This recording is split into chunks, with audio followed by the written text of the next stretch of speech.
Good evening again, everyone. The January 8th special meeting of the Community Commission for Public Safety and Accountability is called to order. We will begin by calling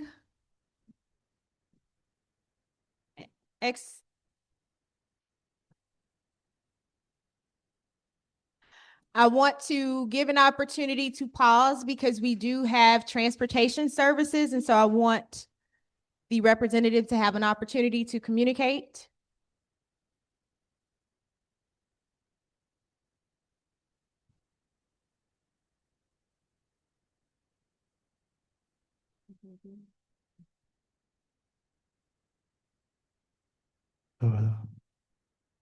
Muy buenas tardes a todos. Si alguien necesita servicios de interpretación, pueden pasar a a la segunda fila. Tenemos un aparato auditivo para poder seguir la conferencia. Gracias. Gracias. We'll begin by calling the roll to establish a quorum. Commissioner Driver, Commissioner Gottlieb, Commissioner Minor, Present. Commissioner Piemonte, Commissioner Ruby, Vice President Ruby Navarijo, President Terry is present, Commissioner Wortham. With 6 members of the Community Commission for Public Safety and Accountability present, we have a quorum and can conduct the commission's business. I'd like to acknowledge some people in the room.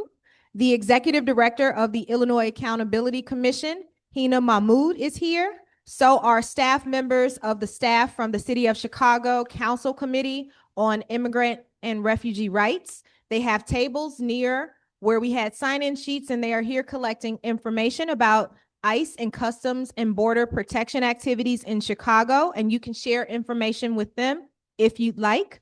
We also have some public officials here who I would like to acknowledge. We have Alderman Rosanna, Alderman Byron Cicho Lopez, Alderman Guzman, Alderman Luis. Please pardon the handwriting. Senator Guzman. We have Chris Laurent, Keo Jean Joseph. These are all district counselors.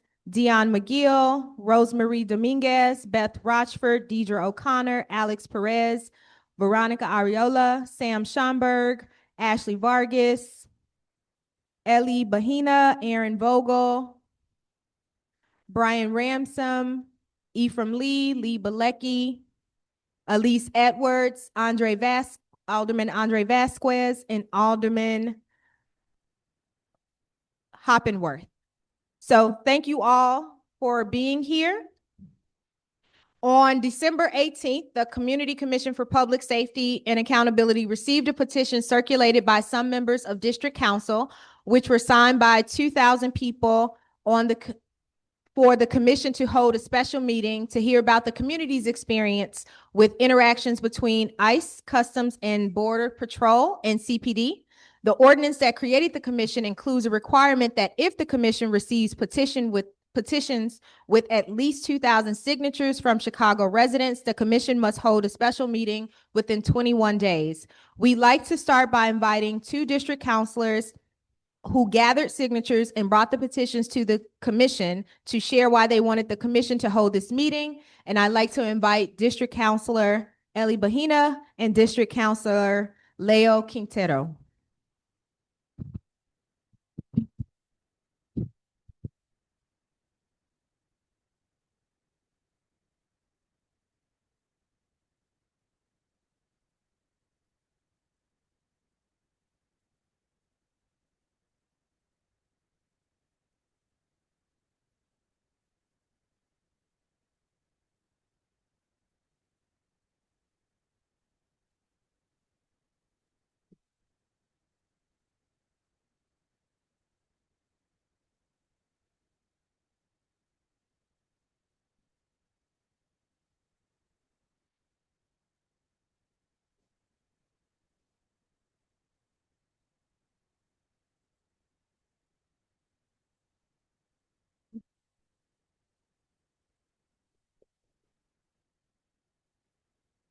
Good afternoon, everyone. My name is Elian Baena, and I'm the representative for the 10th District and lifelong resident of Little Village.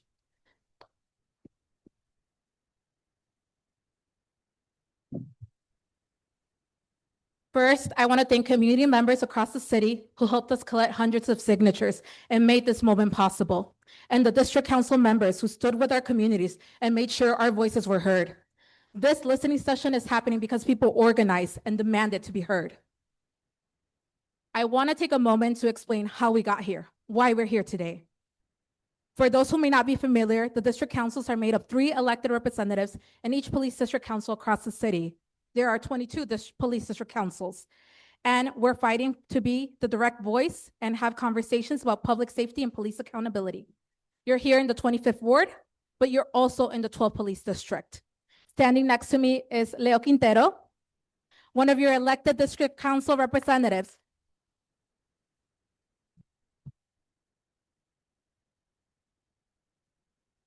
Who has been fighting for police accountability and for real community safety for decades now. And on November 13th, we submitted a formal request to the Commission, to the Community Commission for Public Safety and Accountability, the very commission we're before here today. On December 11th, 2 of our district council members met with Commission President and Vice President and their leadership. Through this process, we felt that this urgent issue was not being treated with the seriousness or timeline it required. While communities were experiencing real harm in real time, we felt the communication was unclear and disconnected from what we were seeing in community.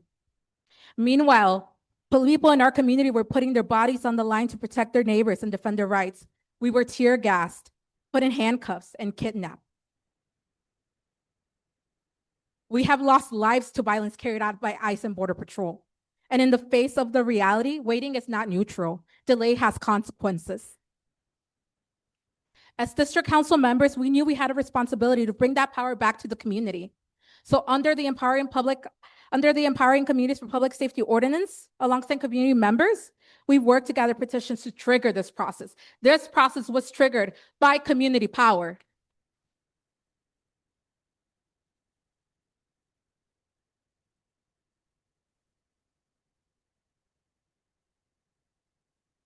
And that's why we're here today. This special meeting didn't happen by chance. It happened because of you. And now I'm going to pass it to Leo, who will speak more about what we expect tonight from this commission, what we expect to hear from community, and how this is just the first step. We want more. Thank you. All right, so you all know I love transparency. So earlier we were asked to come and speak here.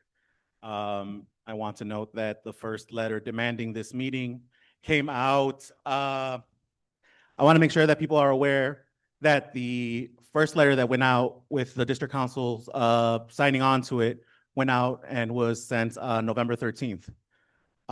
We are now at January 8th, and we got a listening session. And I don't know about you all, but I'm not too satisfied with that, right? And we have some soft commitments right now to continue this conversation going, and we want to make it clear what we want, right? We want to have district command staff at these meetings so we could question them. We want Snelling in the room, but not just to give us propaganda, to give us speeches. What we want is documentation, reports of what has been going on, communication, recordings, anything that we have available and accessible, we want it. And if we don't have it accessible, we want to know why. So with that, we are going to stop pushing and we are going to stop fighting when you all tell us to and when you are satisfied. And from the sound of it, it sounds like you guys are not satisfied with this.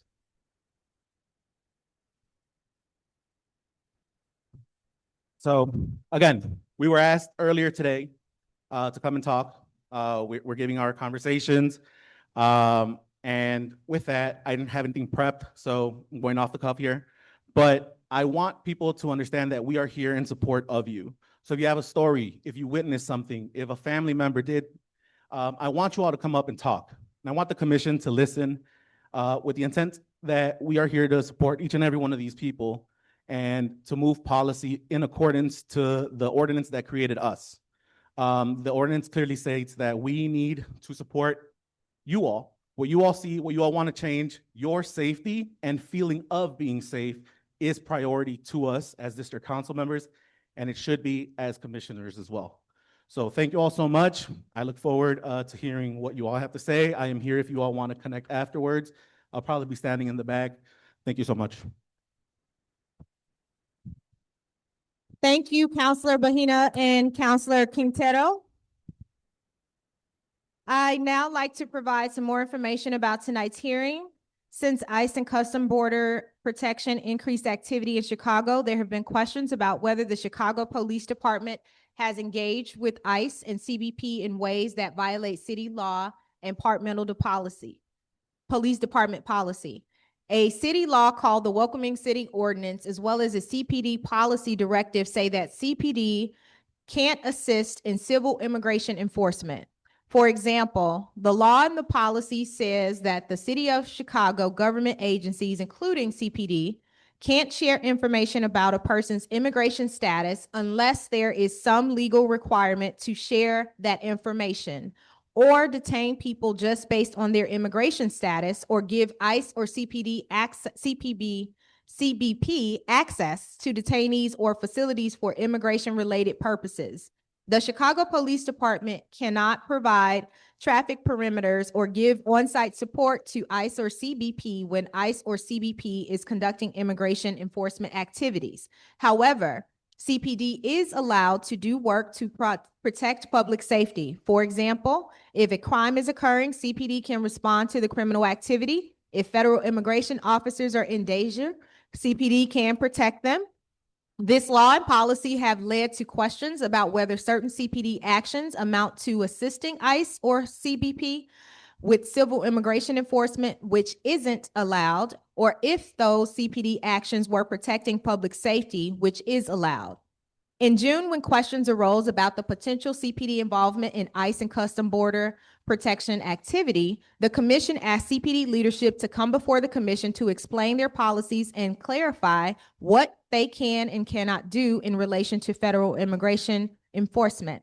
At our October meeting, we encouraged people who had concerns about potentially inappropriate CPD interactions with ICE or CBP to report their concerns to the Civilian Office of Police Accountability, or COPA, and the Office of Inspector General, so that there could be investigations if you see Chicago police officers interacting with ICE or CBP in a way that you think is inappropriate. We encourage you to report it to COPA and or the Chicago Office Inspector General. If you're interested, we have handouts from COPA and the Office of Inspector General that explain how you can file a complaint.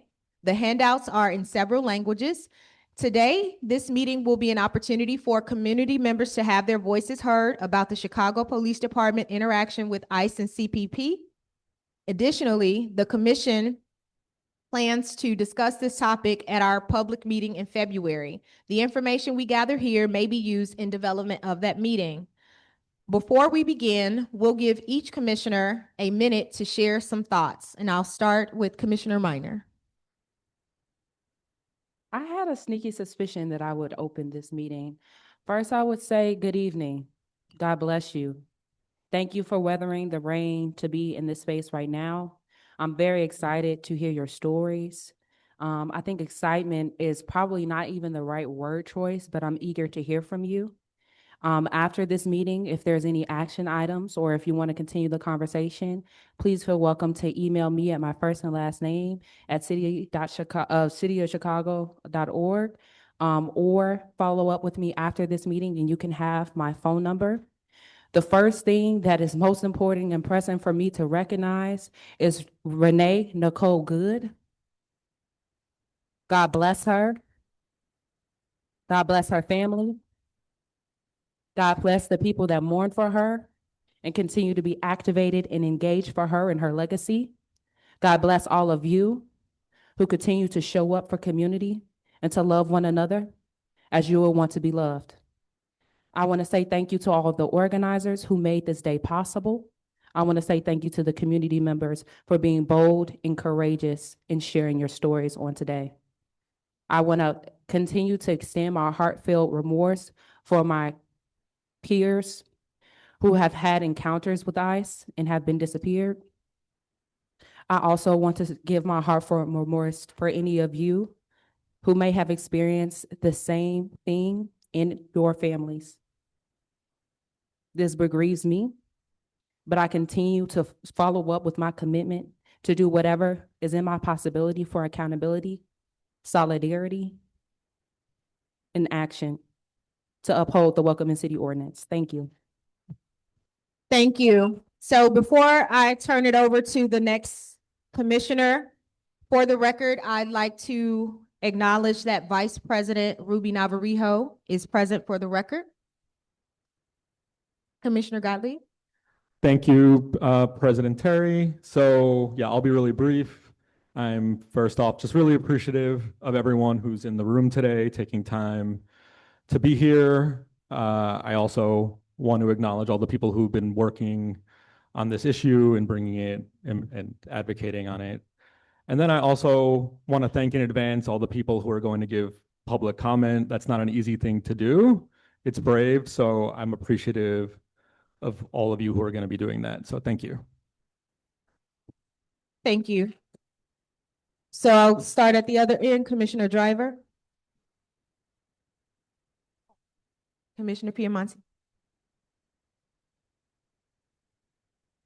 You know, when this first started, I worked at 26th Street, very close to Little Village, and we would hear what was going on outside. We would get texts from people, because I know there's a whole network of people watching what was going on. And it's just so awful the way people are being treated. And this, of course, has escalated into an innocent woman being basically murdered, trying to get out of an area yesterday. And I also understand that there was 2 more incidents in Portland. So this is very, very timely, although a little late. But we want to, I want to hear from you and your experiences. And then I want to discuss with the commissioners what we can do moving forward with this situation. So what everyone else said, I agree with. I appreciate everyone here and everyone who's brave enough to get up and share your stories with us. And I will pass it to Commissioner. Thank you. So I also will be brief. This is an issue that is very personal to me, as a person who is born and raised in the back of the yards community. And I've had to watch my friends, my family members, folks who are close to me in my community suffer. And even sitting down and reading the text notification as soon as I sat in this seat and seeing that 2 more people were shot in Portland. It's a very helpless feeling. A lot of times I feel hopeless. And I don't have the answers, but one thing I'm clear on is that I think the people in this room do have the answers. And as long as we continue to stand in solidarity with one another, I think we will get through this moment. So I want to thank the organizers, thank everyone who came out tonight, and I look forward to hearing from each and every one of you. Commissioner Wortham. Good evening. It's always important for me to,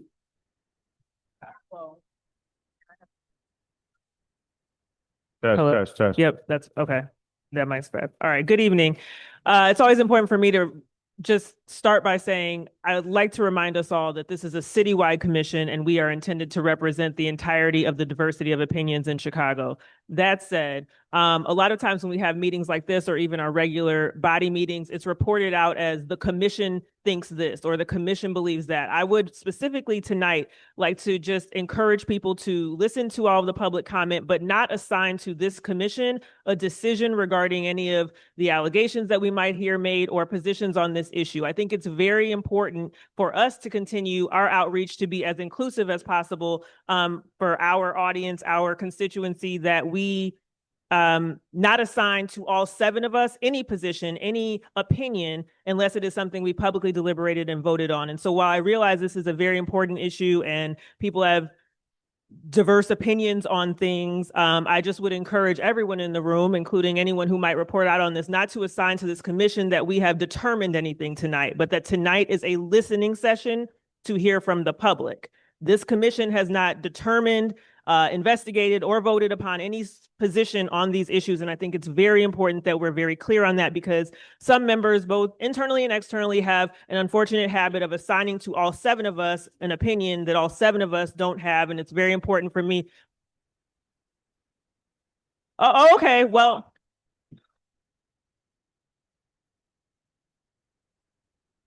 point of order, we will be respectful of the mic. The same way you all want to be heard and respected, everyone has a voice. You don't get to shut down anyone's voice because you disagree. So therefore, you will respect this body and everybody who has an opportunity on the mic, because we will have that same level of expectation when anyone has an opinion on the mic before us. I will say the same thing. I will not let you all be drowned out, so you will not have the opportunity to drown out anyone else. I'll close by saying that response was exactly my point. We want to be a commission where everyone feels that they are heard. All I said was, what I want people to take away from this meeting is that it is a listening session, that there have been no decisions by this commission made. And I hope that that's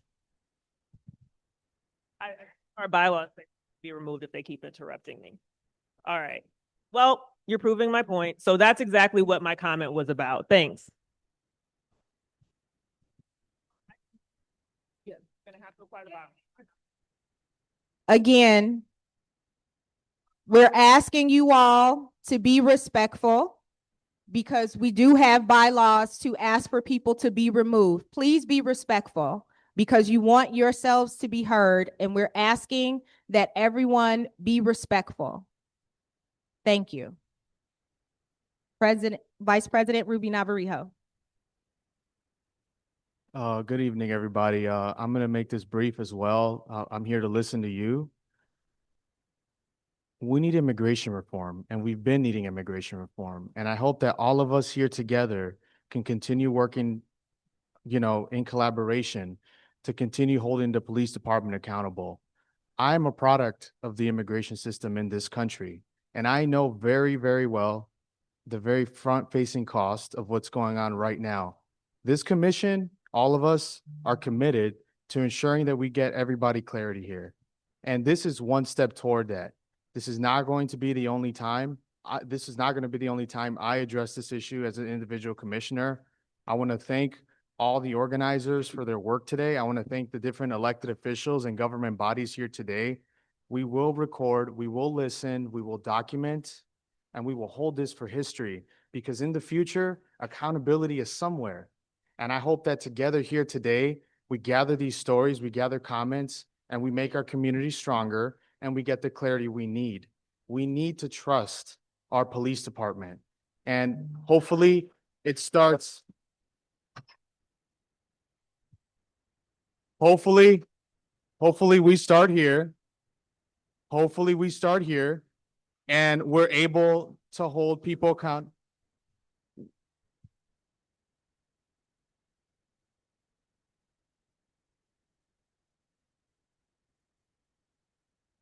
All right. Well, my message here is that I hope we can all continue working together, and this is not going to be the last time we talk about this issue. This is important to me, and I know that I've spoken to my fellow commissioners about it. With that being said, let's continue with our meeting. Before we begin public comment, we need to discuss the possibility that federal immigration enforcement officials could potentially attempt to enter the building. Talia Hall is a private business and is usually allowed to keep ICE out of their private property. On the other hand, the Illinois Open Meeting Act requires this meeting to be accessible to the public, and federal immigration law enforcement officials count as part of the public. So if federal immigration agents try to get, excuse me, please, let me just finish this and we'll get into our meeting. I appreciate that. So if federal immigration agents try to get into the meeting because it is a public meeting, we will adjourn the meeting. That will make it easier to keep ICE out. If the public is adjourned, staff will give instructions on how we can all safely exit. If that happens and you feel safer staying in the building, Talia Hall invites you to stay in the building, but the public meeting will end if we adjourn. Today, we request that speakers provide public comment specifically related to immigration and customs enforcement and CPD interactions. If you would like to share your feedback, you have a few options. You can always submit public comment in writing by emailing your comment to communitycommissionpubliccomment@cityofchicago.org. If you have a written comment, you can give it to someone on the commission or someone on the commission staff tonight. People who wanted to speak during the public comment period tonight were asked to submit their names in writing earlier tonight. Names were then drawn at random by a member of the commission staff. Speakers will be called in the order in which their names were drawn. If your name is called to offer public comment, we ask that you approach the microphone and line up in the order which your name is called. When it's your turn to speak, please say your name, then spell your name and offer your comment. Each speaker is going to have 2 minutes. We've allotted a total of 1 hour and 45 minutes for public comment. We have a translator with us today who will be translating this meeting for individuals who need it. If the translator raises their hand, please pause for a moment to allow her to catch up, then proceed more slowly. Today's meeting is taking place in the 25th Ward. Before we get started with public comments, I'd like to invite 25th Ward Alderman Byro Cintra Lopez to offer a few words.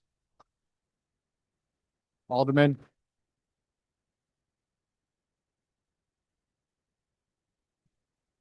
Alderman, the microphone's right here in the middle of the hall. Thank you. Thank you and welcome to the 25th Ward, where we're not afraid of speaking truth to power.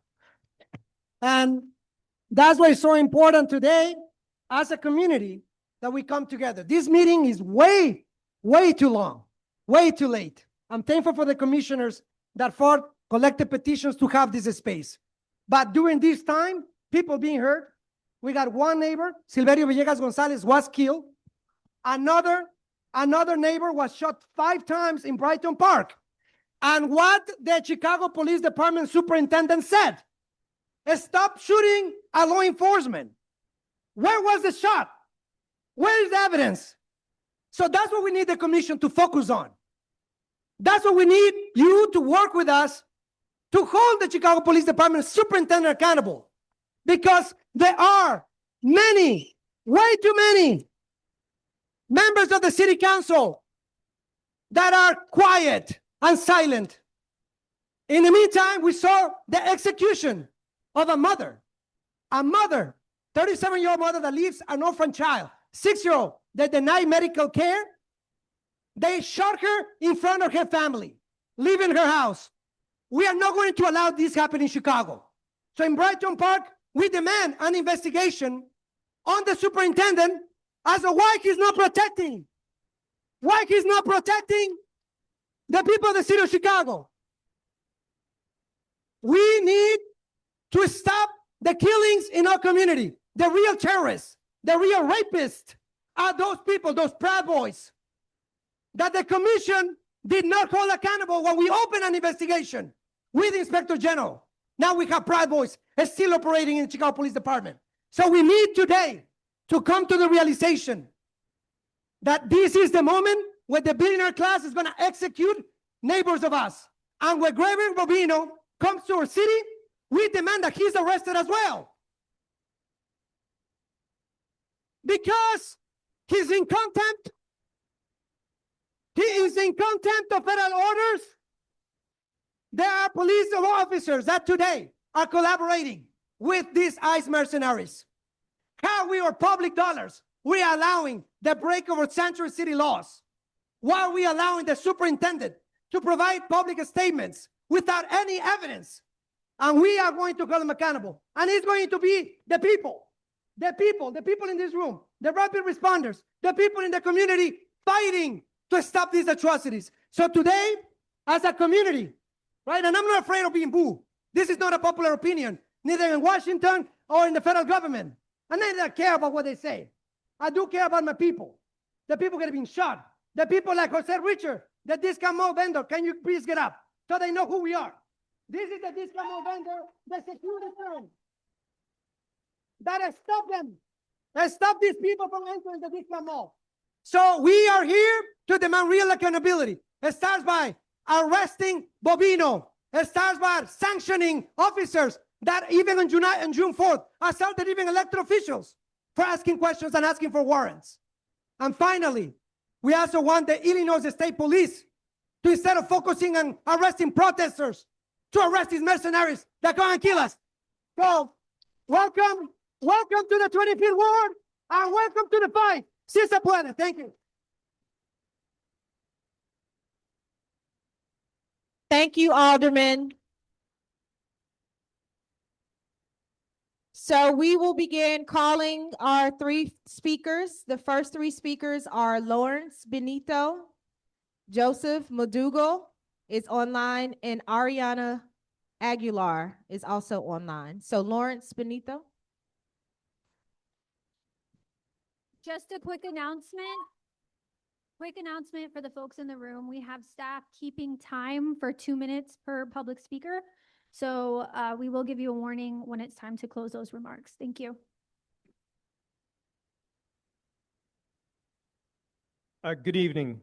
My name is Lawrence Benito, Executive Director of the Illinois Coalition for Immigrant and Refugee Rights.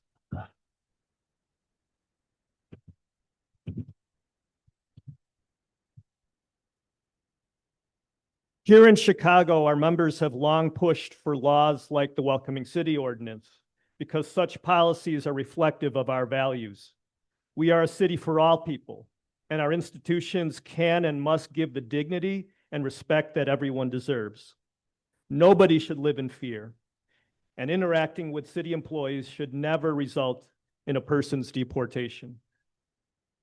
Throughout ICE and CBP's escalation on our communities across Chicago, our network of rapid response teams, as well as independent observers and everyday community members, witnessed instances of apparent collaboration between the Chicago Police Department and immigration enforcement officers. Starting with the incident in the South Loop at the Intensive Supervision Appearance Program check-in office in early June, up through the surprise escalation in mid-December, immigration agents have sought out collaboration, and CPD in particular, we suspect, has responded with assistance in a few instances. The word assistance was explicitly used by Greg Bovino in a tweet thanking both Chicago police and Evanston police on December 17th as he returned to town with dozens of agents to abduct more of our neighbors. It is incumbent upon all city elected officials and CPD itself to maintain trust and prioritize safety of your residents and to uphold our local laws that ICE and CBP are attempting to circumvent and undermine. To city officials, we ask that you follow the Welcoming City Ordinance, both by the letter of the law as well as in the spirit. Stop the apparent collaboration with ICE and leave no doubt in the midst of Chicagoans that you are prioritizing them over the violence of the Trump administration.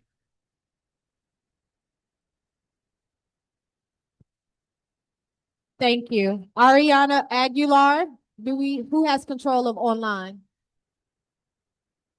Ariana Aguilar?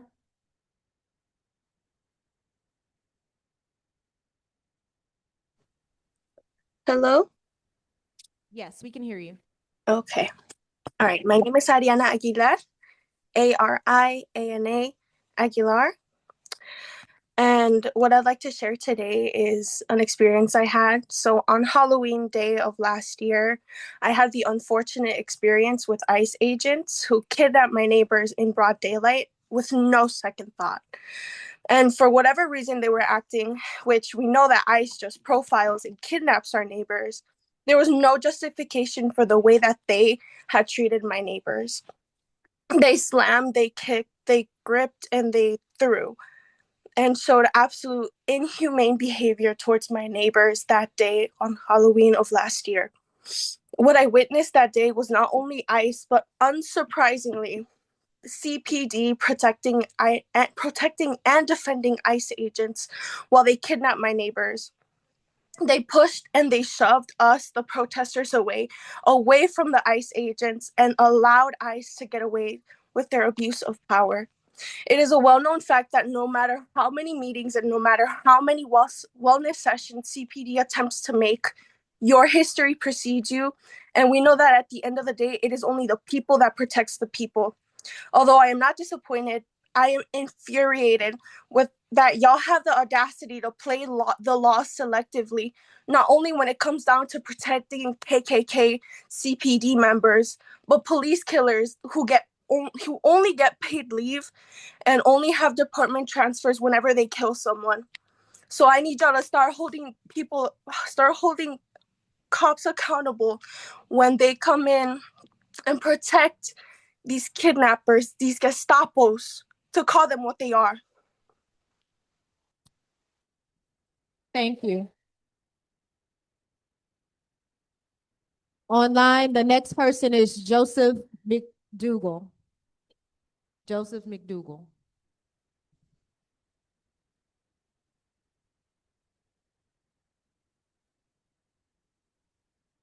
The next three speakers we have are Alderman Andre Vasquez, Andres Guzman, and Herberto.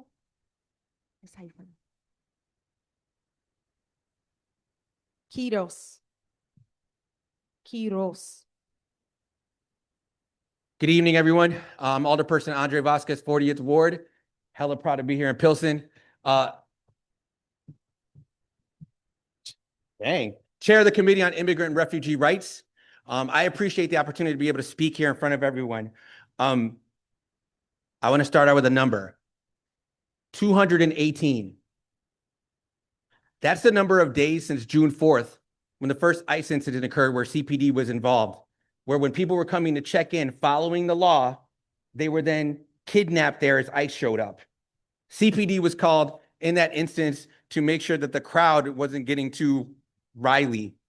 But what we saw as we asked and tried to get video footage is them interacting, walking into the building, talking to ICE agents.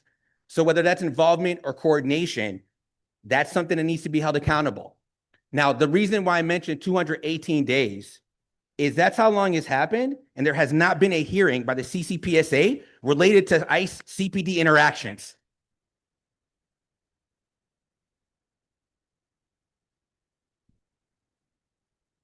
Now, in conversations I've had with some of the members and staff, what I was told was, well, we were trying to talk to CPD to ask them to give us information related to what might have been misconduct.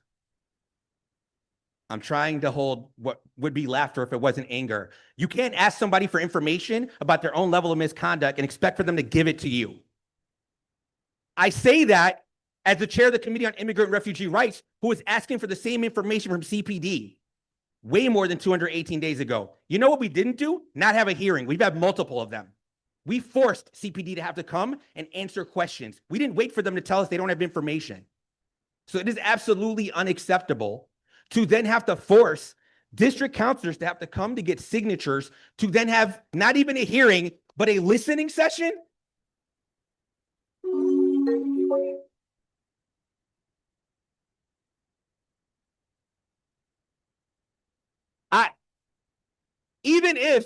Even if it takes a whole lot and it don't take 218 days, the second any of these district counselors tried to get one signature, you could have had a hearing the next week. The fact that they had to get the signature to then force a listening session and a hearing still hasn't happened is unacceptable. We are watching people get killed.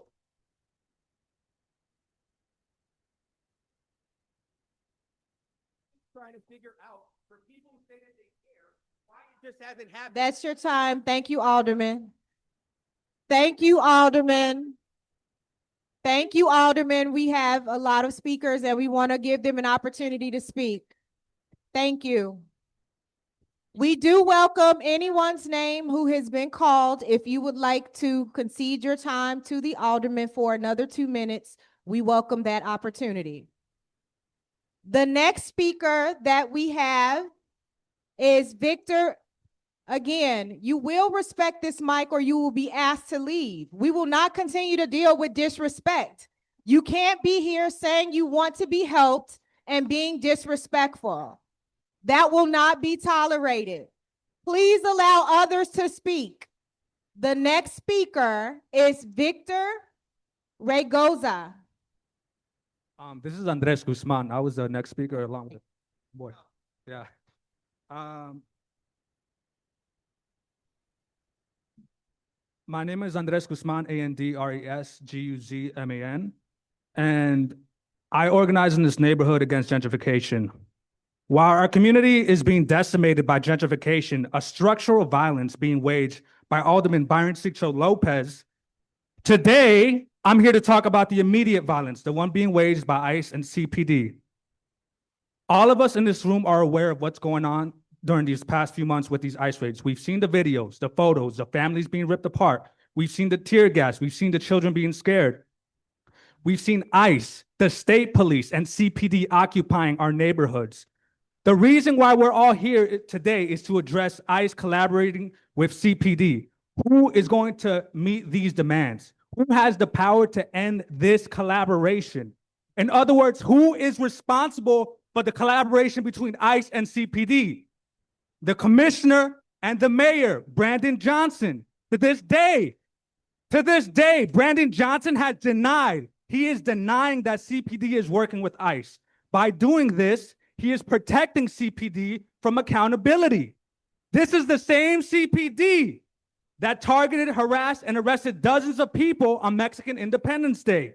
Mexican youth were cornered, pulled over, blockaded throughout their celebration, the same day the mayor signs an order to guarantee the right to protest. That is not right.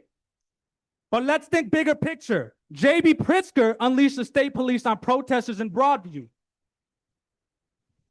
This is also abetting Trump. While these politicians bicker behind the cameras, the ground troops, ICE, the state police, and CPD are in full coordination. In other words, our communities are being brutalized by the federal, state, and city level.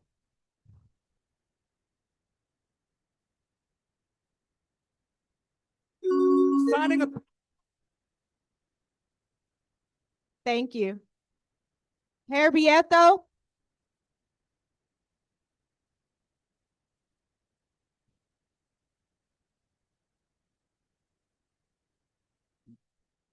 My name is Heriberto Quiroz.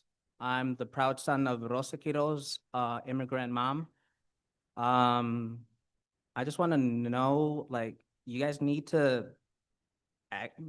start working with your structure of CPD, because I don't know, it's kind of ludicrous on what's happening. Also, I want to know, what will CPD do in regards with ICE involvement? Because what happened yesterday shouldn't be seen. And I would say if CPD is not going to listen, because every time we tell them every day about our pain, struggle, and a lot of stuff, and you guys are here to take little notes, that's okay. But, in the end of the struggle, if you guys want to hear it, okay, write it, but do your job. That's why.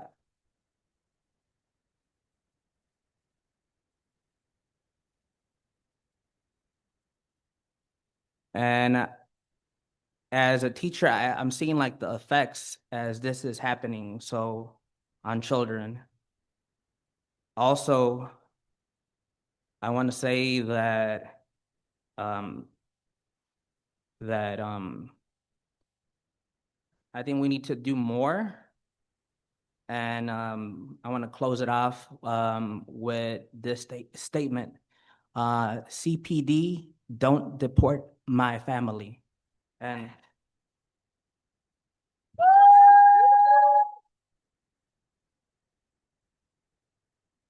Thank you.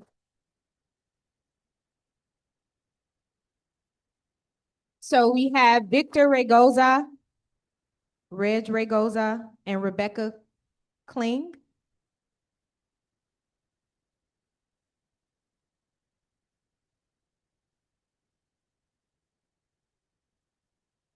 No.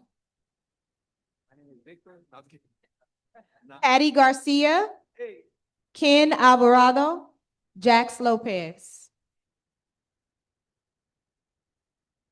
Really quickly, we just want to let folks know, if you weren't aware, there is translation service available. So if that is something that you need, you can come and talk to me. I'll be right here, stage left.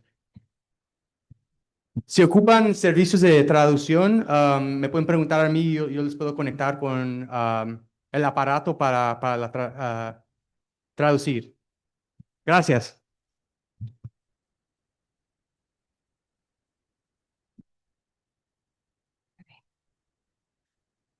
Buenas noches, good evening. Thank you to the organizers for holding space for us and uplifting community voices. That should always be the center. I'm Patti Garcia, proud daughter of immigrants from Mexico. And my parents, like many of you, and I'm sure your parents, came to this country and found a home, a welcoming home in Chicago. And Chicago was not welcoming or sanctuary overnight. You know, this happened not by accident. It happened with organizers. It happened with people demanding it. It happened with people defending it. And that's the work that you're all doing. So I want to share that for the past 7 years, I've been serving the city of Chicago as a congressional staffer. Some of the things that I've seen, I've listened to children cry, come to our office and over the phone looking for their parents. I've listened to mothers and consoled them, trying to give me their kids so that I can help protect them. I've organized visits, surprise visits to detention centers to see the atrocities and the inhumane conditions that our neighbors and our family members are being put under. And we've got power. We have a choice every day in what we do in whatever role. So know that in that, what I've learned has been that you can say that you have good intentions, but that's not going to stop a deportation. You can say and protect and stay behind your processes and procedures, but that's not going to protect families. And we can wait for our institutions to do the right thing, but clearly that's never going to be enough. So one thing I really want to highlight is that for years, not just during Operation Midway Blitz, not just this last year, for years, we've seen the loophole and the way that ICE cheats the law, right? We've seen how they transfer immigrants from CPD to DEA to Marshals to FBI and try to get away. And that's not fair. Thank you. Thank you.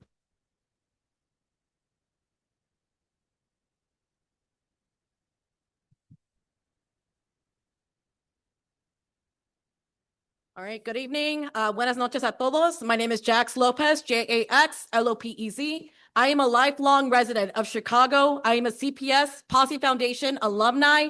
I am a city government worker and the proud son and brother of Mexican immigrants.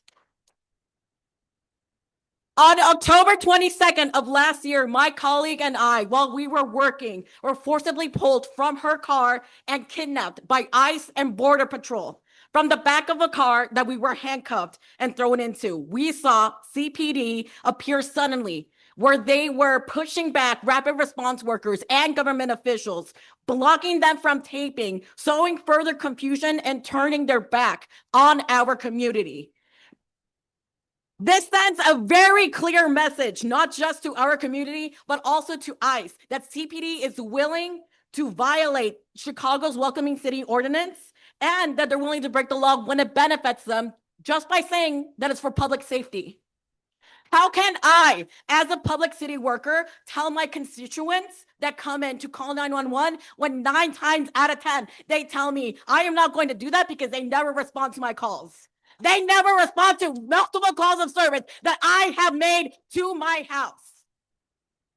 If we continue this mistrust between our community and our police, not only does this mean less crimes being reported, but it can also lead to an increase of crime to our authority figures.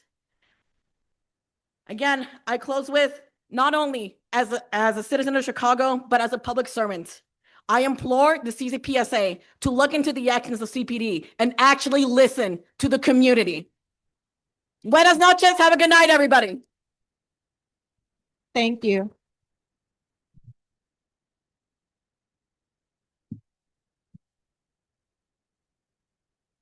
My name is Rebecca Kling, Kling.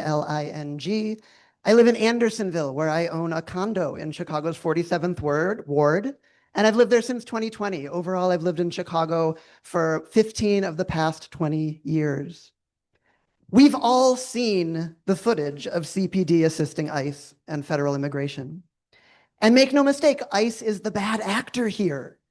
I see friends hesitant to send their kids to school because they're scared of ICE. I see elected officials who are threatened, detained, and arrested by ICE. Communities terrified of ICE. I hope every Chicago police officer who are for some reason on the outside of this building and not listening to this conversation, I want all of the Chicago police officers to understand that when the government tells you to round up people based on where they're from or the color of the skin, the government is the bad guy in that situation.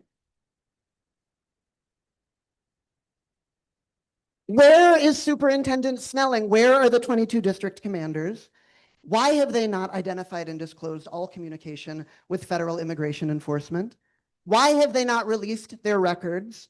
Why has the city of Chicago not revisited what is clearly inadequate training for CPD, what is clearly inadequate oversight for CPD, and what is clearly not accountability? I happen to have been born in the United States. My parents and grandparents were born in the United States, and I want to be as clear as I possibly can. Immigrants make our city and our country better, not worse. And ICE makes our communities and our city less safe. And the Chicago Police Department, when it comes to ICE's aid, or when it stands by and looks the other way as ICE runs rampant. Thank you. Thank you.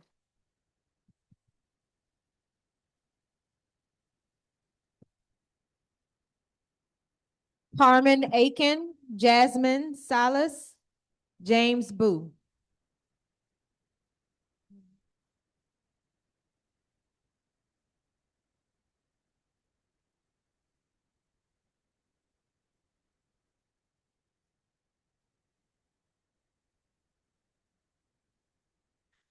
Hello, my name is Carmen Aiken, CarmenAiken.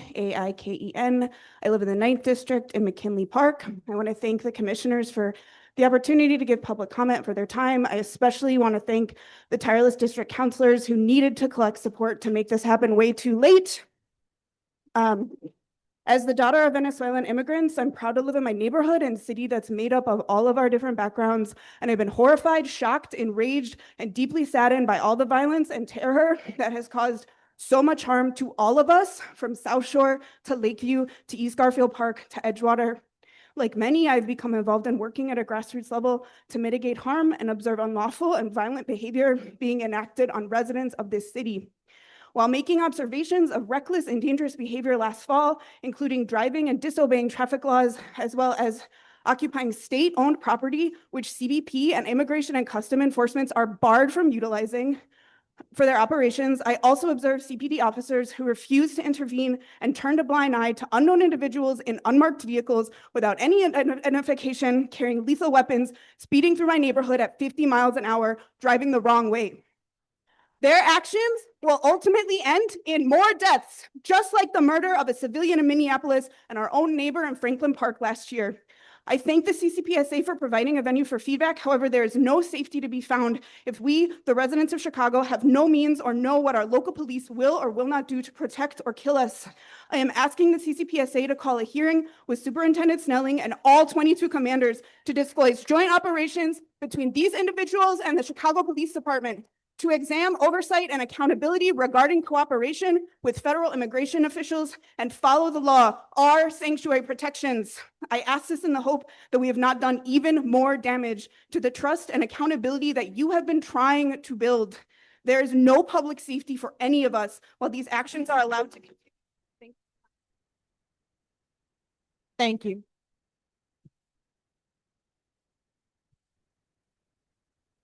Hey, everybody.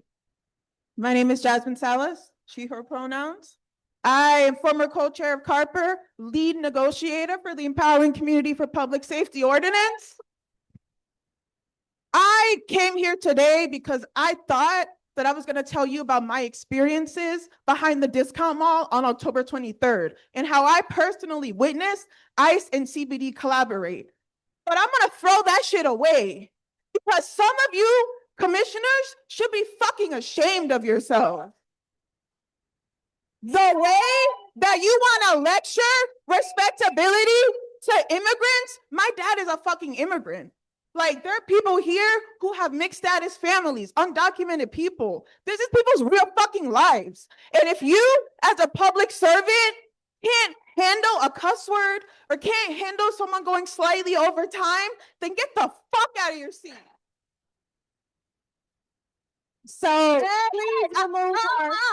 Reclaiming my We're time. not doing that. Reclaiming my time. Please remove her. Reclaiming my Thank time. you. Reclaiming my time. Thank you. Thank you. I'm a big woman. You're not gonna be able to- Thank you. No. Let me Thank finish. you. No. You will not be disrespectful. You wouldn't be here Thank without you. me. You wouldn't Thank be here. you. Thank you. Thank you. Thank you. Thank you. Thank you. We have James Boo. James Boo.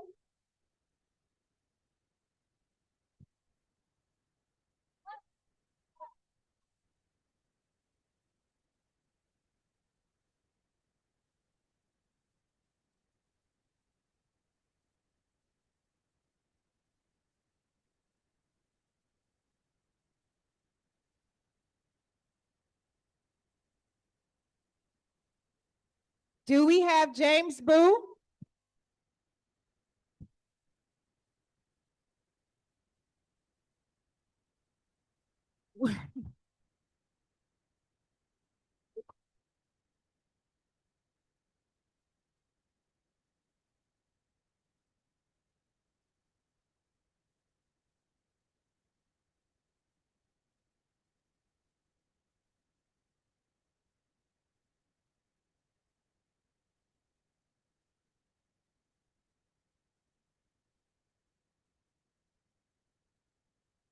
Good.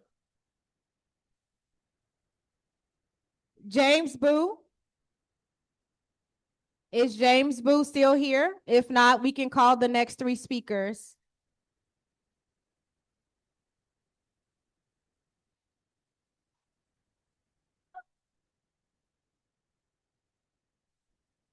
No, James? The next three speakers are Emma Miele, Miele, Sean G. Mills, and Myra Macias. Again, Emma Miele, Sean G. Mills, and Myra Macias. Apologies, Emma, if I didn't say your last name correctly. My name is Emma Miele, Miele, and I am here today to express my deep concern over the interactions between the Chicago Police Department and Immigrations and Customs Enforcement. CPD's mission statement expresses a commitment to protect the lives and rights of all people. Yet within the past months, I have witnessed and experienced an unprecedented slash to the safety, rights, and personhood of myself and my neighbors. The Chicago Police Department has stood by while my neighbors and friends have been isolated in their homes, afraid to be kidnapped on the way to work or school. CPD has stood by while human beings have been pummeled with tear gas and pepper bullets simply for enacting our First Amendment rights, as our governor specifically encouraged us to do. Rather than protect, the Chicago Police Department continues to brutally arrest people for attempting to protest and alert others of the illegal abduction of our community members, including the kidnapping of an 11-year-old child in our Little Village neighborhood. When civilians are more concerned with protecting our children than the police, something has gone terribly wrong. We cannot trust or rely on CPD to protect us from untrained ICE agents shooting and murdering those who are brave enough to stand for common decency and humanity. CPD's inability to defend Chicago as a sanctuary city sends a clear message that our protectors are unwilling to actually stand up for us when it really counts. We demand that CPD uphold our sanctuary ordinances and Trust Act by immediately ending all collaboration with ICE and suspending all collaborating officers without pay.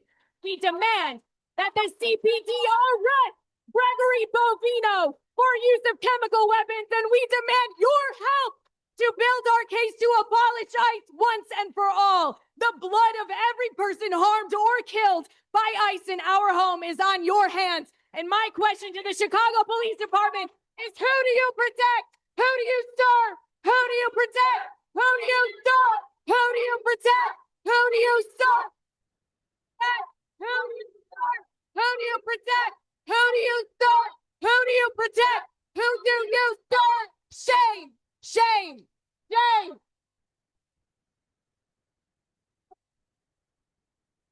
Thank you. I have a Sean G. Mills.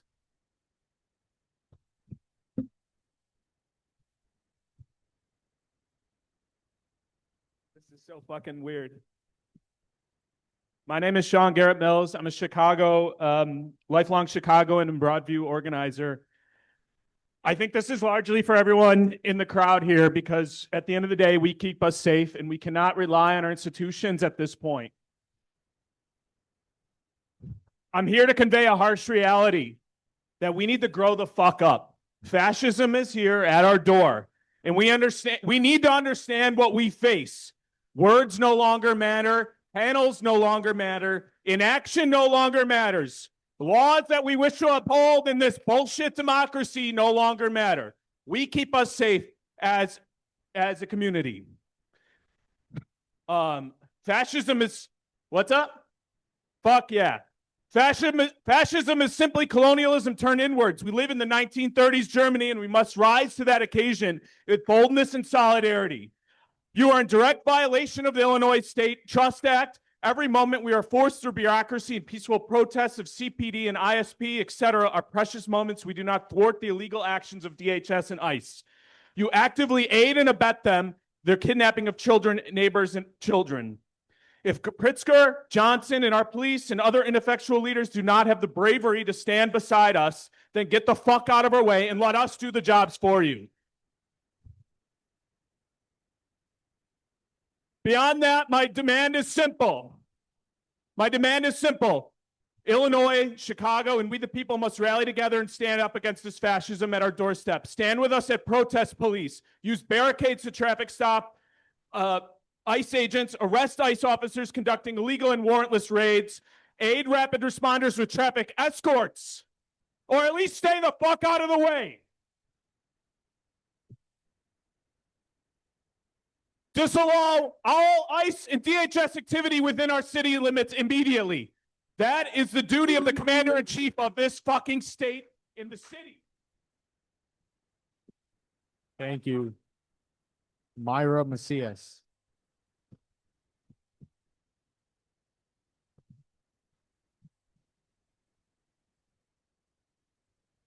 Hi, everyone. My name is Mayra Macias, Mayra Macias.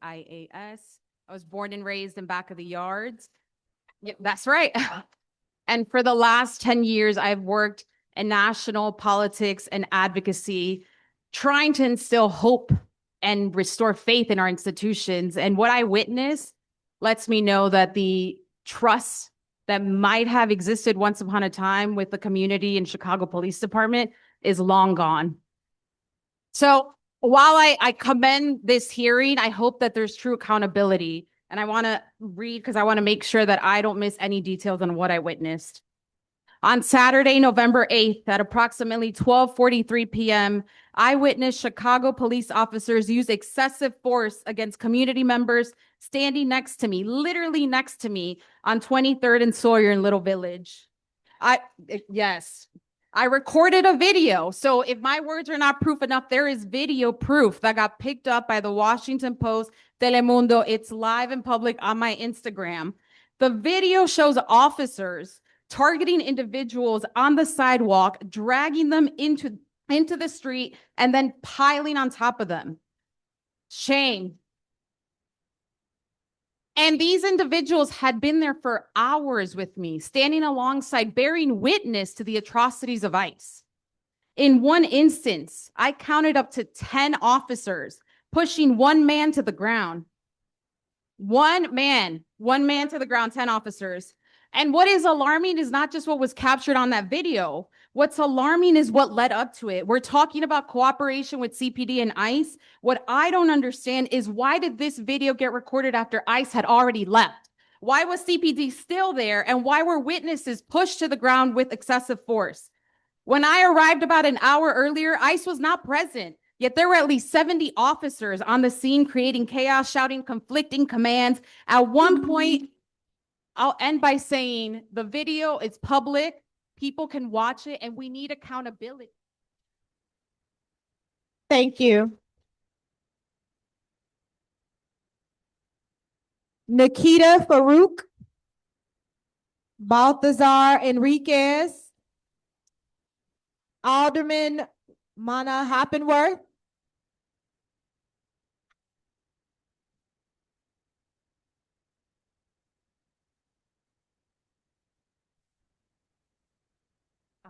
Nikita Farouk, Balthazar Enriquez, Omar, and Alderman Mana Hoppenworth. Hello, my name is Nikita Farouk, Farooq, and I'm a community organizer with the Party for Socialism and Liberation. In just 1 year of Trump's second term, we have seen ICE and CBP terrorize our communities across the country. We have seen DHS agents murder Silverio Villegas Gonzalez right here in Franklin Park. And just yesterday, they murdered Renee Nicole Good in Minneapolis. It is clear, shame. It is clear that these agents, these masked terrorists, feel themselves to be above the law and accountable to no one. So why is it that CPD, who claim to protect and serve Chicagoans, have engaged in crowd control for ICE and have pulled over legal observers at the behest of Bovino? We have to ask, who does CPD protect? Who do they serve? In 2020, as thousands took to the streets in outrage at the murder of George Floyd, protesters were met with batons, tear gas, and mass arrests. CPD made it clear that they protect and serve property, not people. With their actions during Midway Blitz, CPD has further shown that they do not protect and serve immigrants. They do not protect and serve Black and brown bodies. They do not protect and serve working class Chicagoans, but they do protect masked agents who terrorize our communities. They do serve the interests of the billionaire backers of Trump's ultra-right political program. The city can no longer prioritize the protection of federal agents over the protection of our neighbors. We demand an immediate end to all collaboration and for local officials to prosecute federal agents who violate state law. Thank you.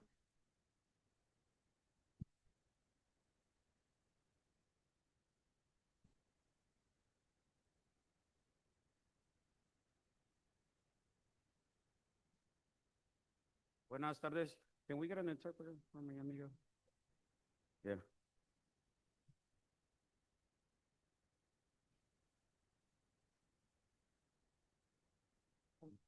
So, buenas tardes, hola a todos, mi nombre es Baltasar Enríquez. Soy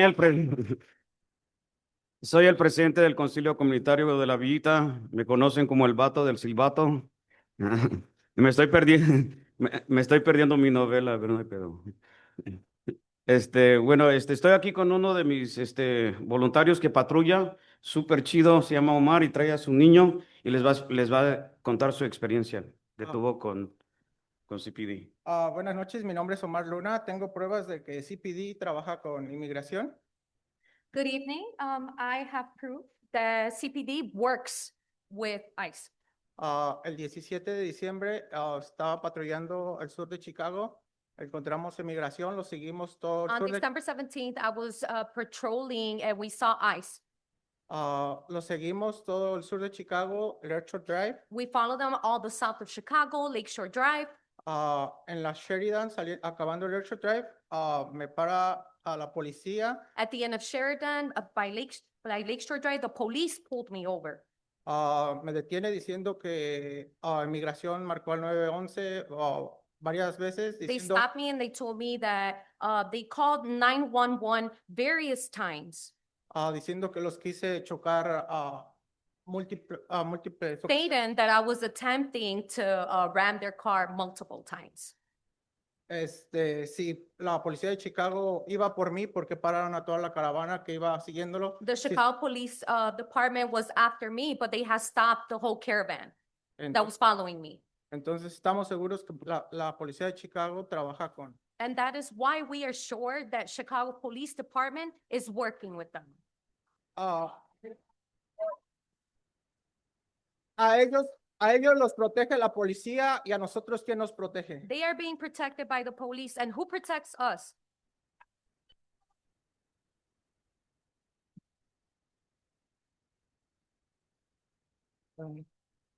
Thank you. So, real quick, thank you. But this is what we do in Little Village. We've been doing this since January 20th. We've been patrolling from 5 in the morning to 7 p.m. These are the people that make the Little Village Community Council. We're gonna continue patrolling for the next 30 years, and fuck ICE. Alderman Mina.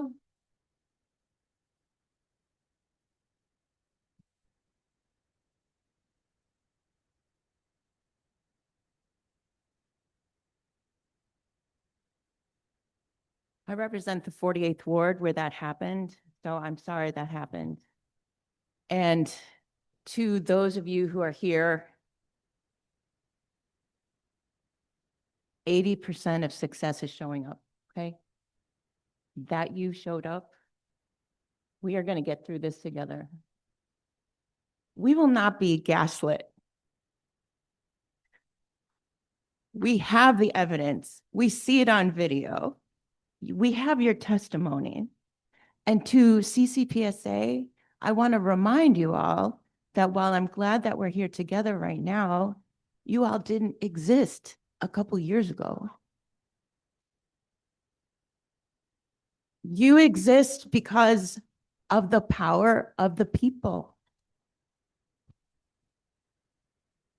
So I am imploring you to listen to what you're hearing today and to work with us to help us hold all of law enforcement accountable, no matter what their alphabet soup name is. You all are part of that too. Alphabet soup of police accountability in Chicago. We need to do better. So what is it that we're going to do in this moment in history? How are we going to be different?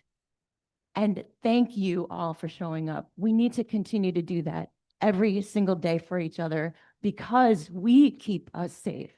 We keep us safe. We keep us safe. We keep us safe. We keep us safe. We keep us safe. We keep us safe. Thank you. Our next speakers are Scarlett Johnson, Peter Dorman, Elena Gormley.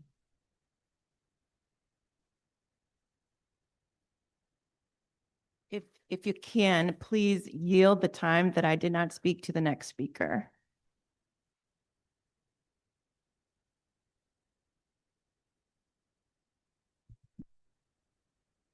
Hello, my name is Scarlett, she, her pronouns. I am in the 2nd District. On October 14th, I was tear gassed by ICE and watched CPD and ICE collaboration.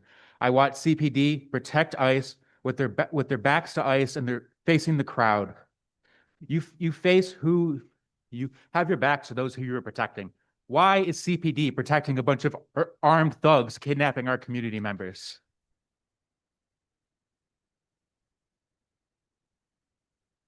I am here. You can define collaboration however you want, but we all know that protecting ICE as they kidnap our community members is collaboration. Providing safety to them is collaboration. Guarding them as they make their exits and tear gas CPD themselves as well as the crowd is collaboration. I am demanding that the council has CPD arrest officers for traffic violations, have CPD arrest Gregory Bovino for his use of chemical weapons. Have ICP and CPD officers who have been documented on video and photos suspended without pay for 30 days.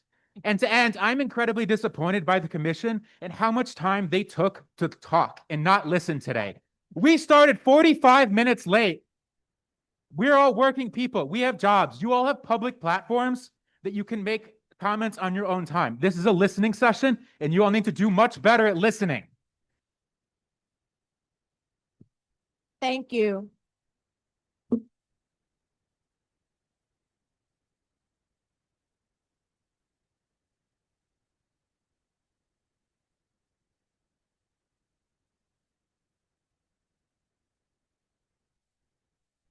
Hello, my name is Peter Dorman. I'm a part of a collective that stands with the unhoused and against systemic waste of resources that are encampment sweeps. On Friday, October 24th, a camera from the company Live View Technologies, which on its website boasts a 380% increase in arrests at retail locations and AI capabilities, including the potential to broadcast messages to those it surveils, was installed in Gompers Park. On Wednesday, October 29th, only 5 days later, ICE made their first abduction at the park since the beginning of Midway Blitz of a day laborer after a chase on foot through the park. That same day, 3 others were abducted from the area, including 2 unhoused residents of Eugene Field Annex. Another unhoused resident was abducted the following Saturday. This is no coincidence. We know that ICE is able to access CPD data from their cameras, including this camera, which is operated by CPD and was installed by CPD at the behest of the Park District.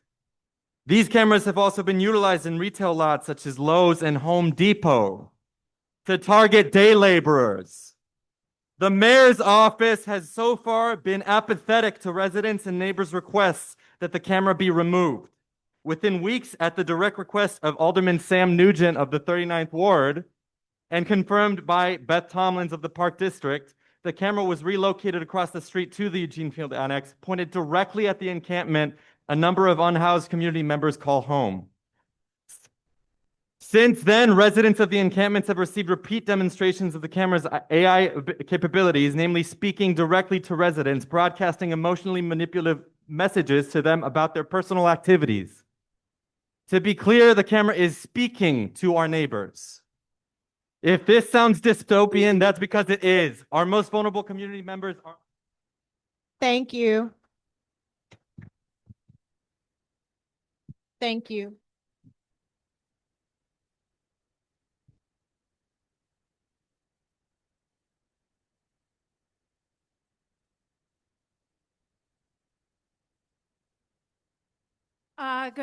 Good evening. My name is Elena. I am a social worker and a homeowner that lives in the 49th Ward.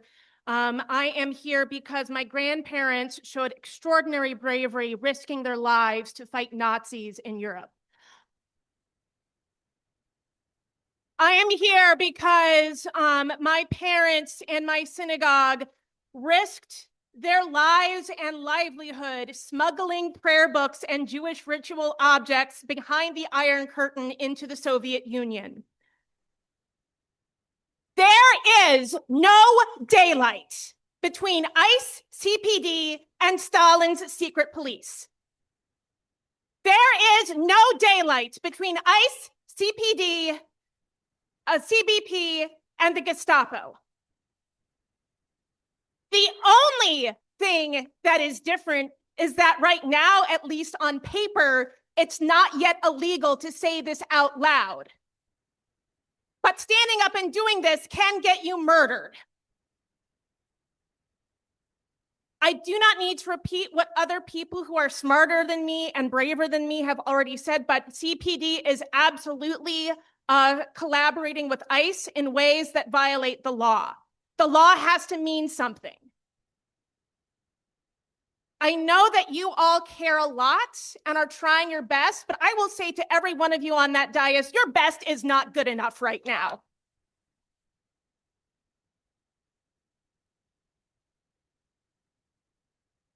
You have state power. Fucking use it. You have far more connections and influence and the ability to actually do what this body is set out to do than anyone here. This body is not supposed to be a nice line on your resume. Do something. Thank you. Our next three speakers are Kayla Nguyen, Ihab Mukati, Noreen McNulty.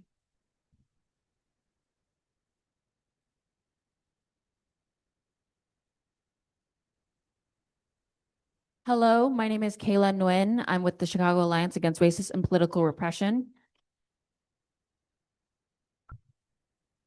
I've said this twice today, and I'll say it again now. A sanctuary city is only as powerful as the people and the movement that defends it.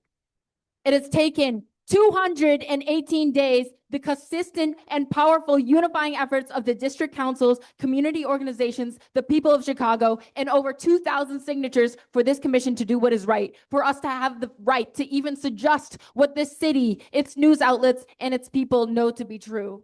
Trump doesn't need the National Guard to march on Chicago if we have CPD on these streets brutalizing our peaceful communities protesting, or merely observing ICE as they kidnap our neighbors and loved ones. Trump doesn't need the National Guard if we have CPD allowing ICE into their facilities and clapping federal agents on the back, our local and law enforcement giving them hugs and snacks. And Trump doesn't need the National Guard if we have a commission that fails to hold these police accountable for their continued relentless collaboration with ICE and violence on our Black and brown communities. Because collaboration goes beyond these loving and tender interactions. Collaboration occurs every time an officer looks the other way from an ICE agent speeding down our residential streets 50 miles an hour, going the wrong way on streets where children play and ride their bikes. It is time to hold CPD accountable. It is time to suspend these collaborating officers without pay. It is time for the arrest of Greg Bovino, for justice for all victims of killer cops and ICE.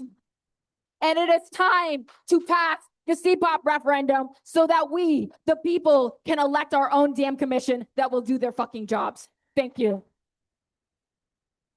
Thank you.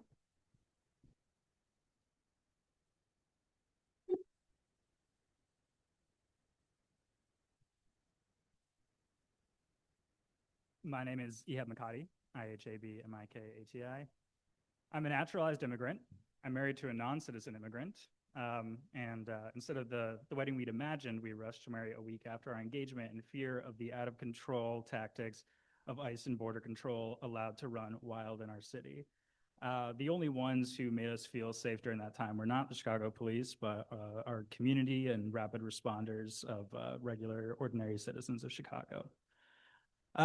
Chicago's welcoming city ordinance prohibits city agencies from assisting in or participating in immigration enforcement operations. Specifically, Section 2173-20A6 of the code bars city agencies like CPD from providing on-site support or setting up traffic perimeters to assist in immigration enforcement operations.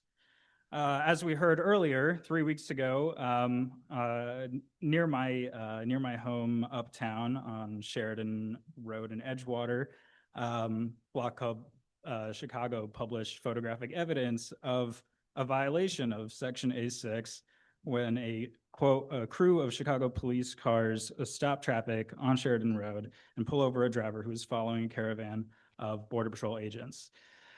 CPD claimed that they were responding to an attempted ramming call. I don't know what an attempted ramming looks like on the Fury Road that we call Sheridan, but it's clear that border agents view CPD as an effective tool for neutralizing the only people who were out there trying to keep us safe from rogue federal agents.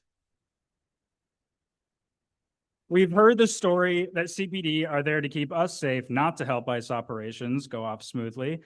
Yet, despite countless videos we have of ICE ramming, assaulting, shooting, and otherwise violating Chicagoans' rights, not to mention making false 911 calls, we haven't seen a single video of local police arresting or interfering with these brigands. And as we saw yesterday, when they eventually murder someone, they will actively block local police from investigating. So you'll forgive us for questioning. Thank you.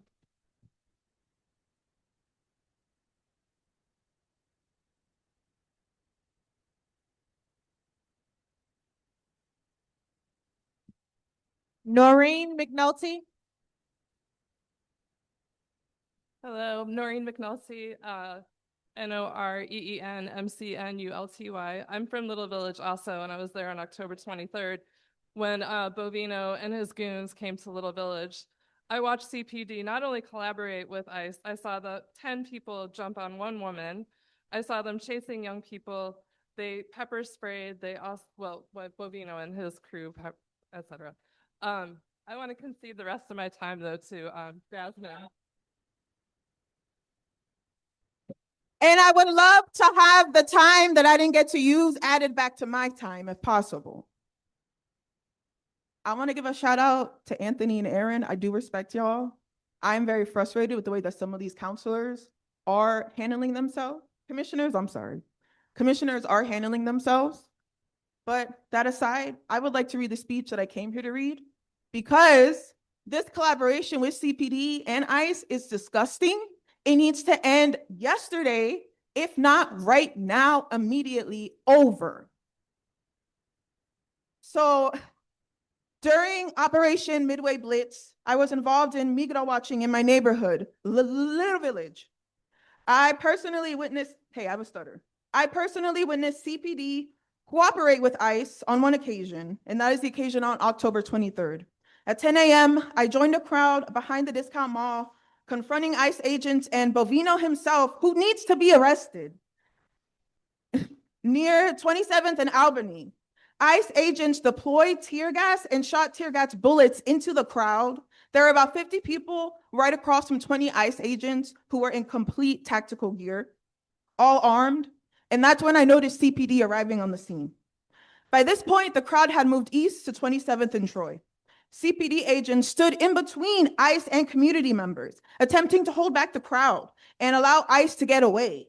That area of Troy Street, I'm very familiar with because I live right around the corner. It's industrial, it's got gravel road. There was no need to clear the street, only to allow ICE to get away. And I have this all on video. I'd be happy to share the video with anybody who wants it. Commissioners, people in the crowd, I'm happy to share. Damn it.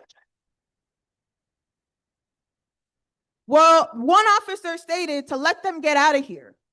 Talking to us, let ICE get out of here.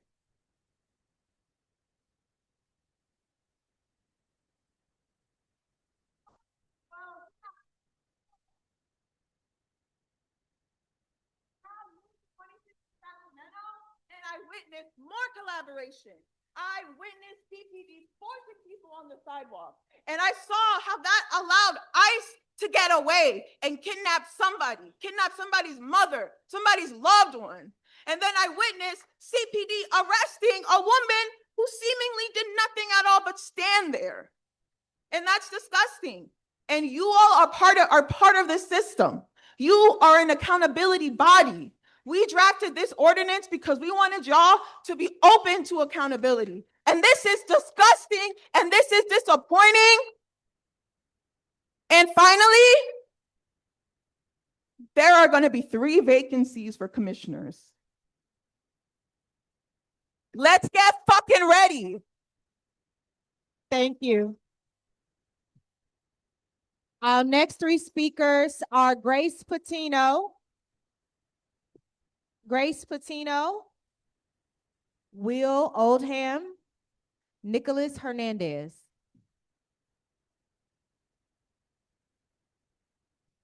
Hi. Thank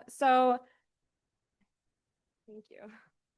Firstly, we still have known oath keepers working on the police force. It's imperative that the task force the mayor called to root out officers involved in white supremacist organizations be up, functioning, and holding officers accountable now more than ever with this rogue federal government and its private army being used to brutalize us and kidnap our neighbors.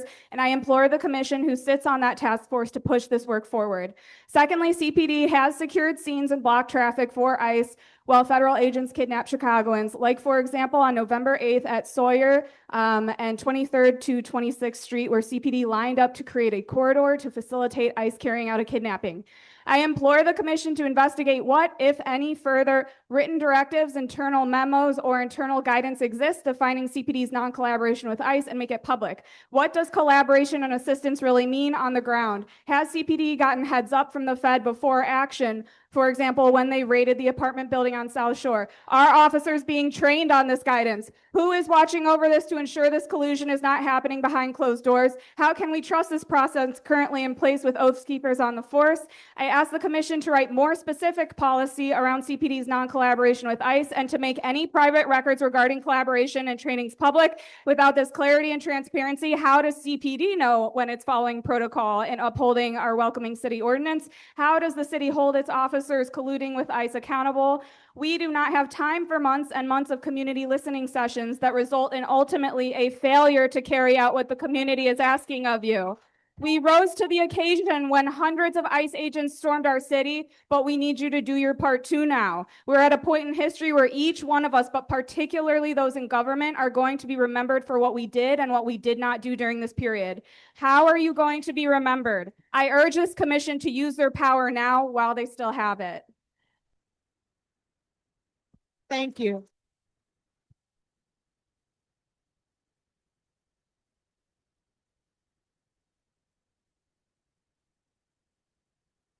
Will Oldham and Nicholas Hernandez. Hi, everyone. My name is Will Oldham. I'm a resident of Rogers Park and a proud member of Socialist Alternative here in the city and all over the world. And over the past 7 months, we've seen Pritzker allow state police to beat people at Broadview. Brandon Johnson has told us there's nothing he can do to make CPD intervene to protect legal observers. Not that we would ever expect them to. So we can't trust these Democrats and we can't trust these cops. We haven't for a long time, and they've done nothing to change that.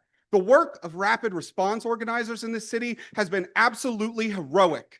If you haven't followed the work of Protect Rogers Park up in my neighborhood, you should. As a part of school patrols and rapid response with PRP, me and my neighbors have seen how CPD allows CPB to use their station parking lots, defend each other, and more. We've seen them defend ICE agents, we've seen them intimidate protesters and intimidate local leaders. But the district councilors that spoke at the beginning are right. Look at what community power can bring together. ICE are using hit and run tactics all over the city and country, and we know the CPD won't keep us safe from these mercenaries that have now killed legal observers. The strategy of the CCPSA seem to want us to take by having a listening session will not keep us safe. We need our own strategy, folks, a collective offensive strategy. We can't just stay on the defensive. We have to take the fight to Trump, to ICE, to the whole billionaire class. Walkouts of campuses and workplaces to shut down business as usual. Shut down the banks on LaSalle Street. Shut down the federal buildings. We need a shift in our strategy from defensive to offensive. We're trying to help build that here in the city. Meetings where we can come together as neighborhood groups and real fighting organizations, talking together, open for all, where we can plan for sit-ins, walkouts, and strikes. If Brandon Johnson wants to say there should be a general strike, let's damn well give him one. If you're interested in being a part of the process, find one of them. Thank you.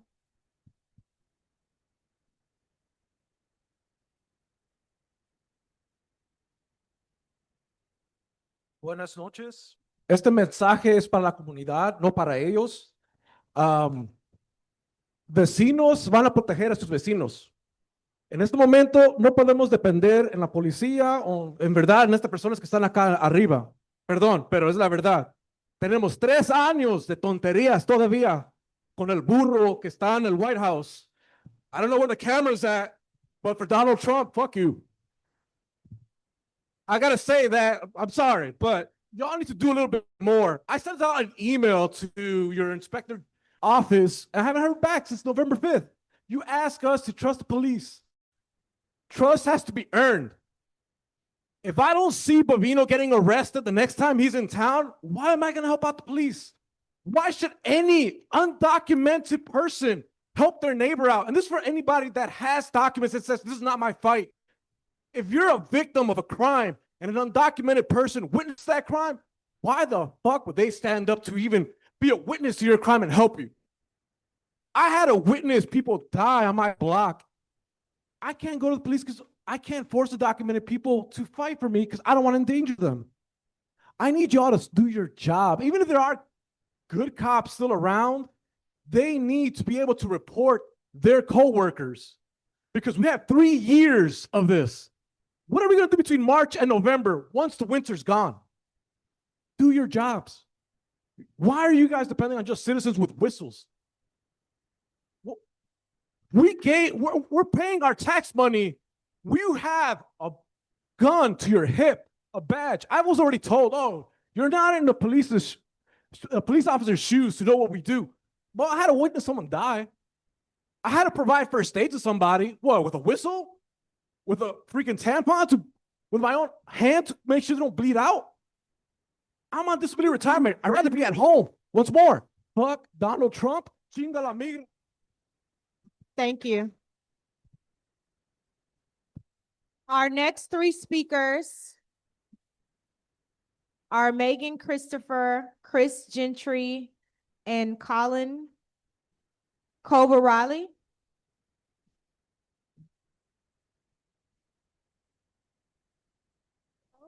I have a stutter, so I ask for some grace if it gets out of hand, please. Thank you. I am a resident of the 26th Ward, a lifelong Chicagoan, and a mom. I lead a school safe passage program and am an active member of our community, a community that is sharing. Oh my God, I lost my place. A community that is sharing documentation of CPD driving with convoys, standing guard for ICE, blocking roads, and preventing residents from documenting abductions as they facilitated the DHS assault on Chicago. We have watched Chicago police officers who swore to serve and protect us, instead protect anonymous masked agents who created a war zone in our parks, streets, homes, and schoolyards. My children's school is 2 blocks from the police station. I cannot count the number of times I received a text from a neighbor that ICE was nearby and watched as trucks full of CPD, sometimes in tactical gear, raced off in that direction. Every day I stood at the corner of my children's school with only a yellow vest and a 50-cent whistle to protect my children, their classmates, from reckless driving, chemical weapons, and armed thugs. We are doing the job that Chicago police officers swore they would do with pride. WBZEZ reported that at least 2,800 Chicago residents were abducted during the DHS siege of our city this autumn. The DHS claims that they abducted over 4,500. CPD took police reports for 87 abductions in 2025 and only 23 since September. The Chicago Police Department is required to take a police report of criminal offenses. Where are these reports? Who verified the victims? Who verified the authorizations to trespass? Of these thousands of abductions, how many were taken by ICE or by monsters who snuck in during the chaos? Now that a face mask, a $5 embroidered police patch is all allow for full impunity to abduct and assault residents of Chicago. How many vulnerable people have been stolen as the CPD has enjoyed the show? The Chicago Police Department is fully complicit in the tragedy of the last 4 months in Chicago, both through what it has done and through what it has not. Thank you. Thank you.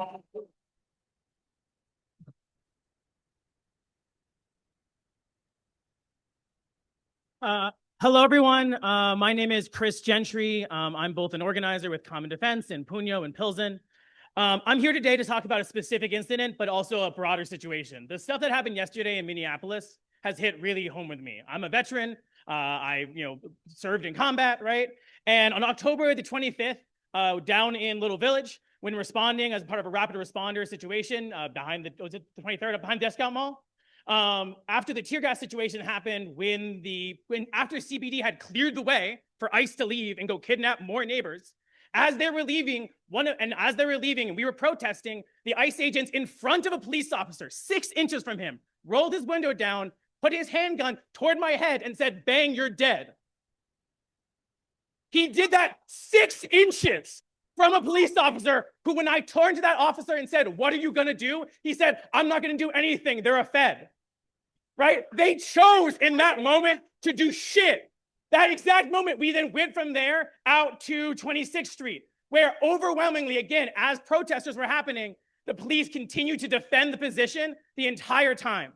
Then 2 weeks later, responding to another rapid responder situation near the FBI headquarters on Roosevelt and Damon, right? I witnessed another rapid responder get kidnapped from her car, her window smashed in, right? And while other people were just videotaping, CPD rolled up with 40 cars at the request of ICE and started blocking all access to videotaping anything that occurred, right? So again, we've watched, this is not counting the countless numbers of times that CPD has stood by while bike patrollers have been knocked off their bikes by ICE vehicles in front of CPD officers. 3 weeks ago, right before Christmas, I watched as another bike patroller, an ICE vehicle went in, opened his door, and slammed the guy out of his car right in front of a cop who literally shrugged at me, right? This is happening in our city, and it's on you to make something happen. Thank you.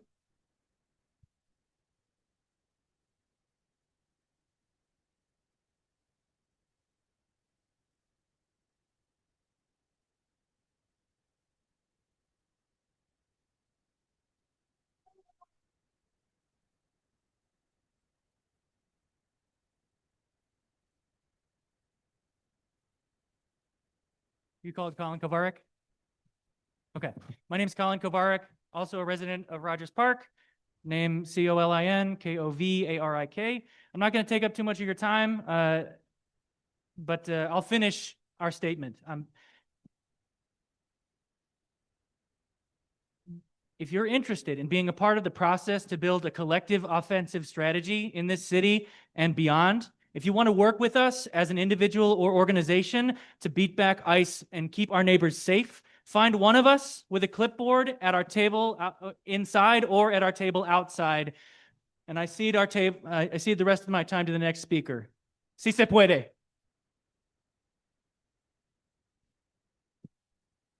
Our next three speakers, Grace Larson, Anushka Gupta, Sophia Brunwyn.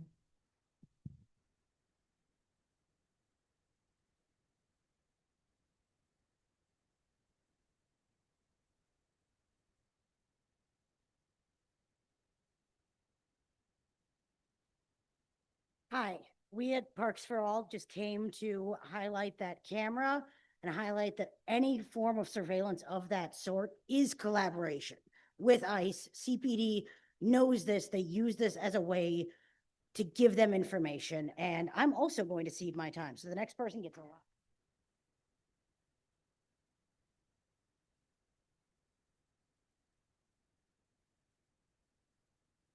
Hi, my name is Anushka, Anooshka Gupta, Gupta.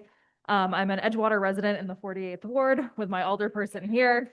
And I'm here to express my disappointment in CPD violating the Welcoming City Ordinance and to ask this commission to finally hold CPD accountable. So back in October, I happened to see concern about a detention around Winthrop and Balmoral. They wanted to confirm if this had been ICE or CBP or if this was a CPD action. So we reached out to our alderperson's office, to Alderperson Mana Hoppenworth, to ask her to contact CPD to confirm if this was CPD action. They denied being at the scene. We thought it was HSI. And then I don't know how long afterwards, they told us that they were actually at the scene for a drug charge. So they had initially told us they weren't at the scene. After trying to confirm it, they then recanted their story and told us they were at the scene. In December, as many people have talked about, CPD blocked traffic and cleared space at the Hollywood Lakeshore Drive exit to allow ICE and CBP to travel north to Rogers Park and Evanston. Again, our alderperson reached out to CPD to get clarification to understand what was going on. They did not give us clear answers. They did not respond to our questions. And later that day, they were thanked for their help, for getting their cars up north. And so I ask, if CPD can't even be honest with our elected officials, how are we supposed to trust them as residents of the city? They're actively eroding their trust with the community by looking for loopholes to justify collaborating with ICE and CBP. And this tells me that they do not care about us. They do not care about Chicago's residents, and they are here to protect the people in power, and they are here to enact ICE and CBP's agenda. And this sets a dangerous precedent for the city that you are allowing to continue happen. So Commission, I urge you to act and to actually hold CPD accountable for their actions. Thank you.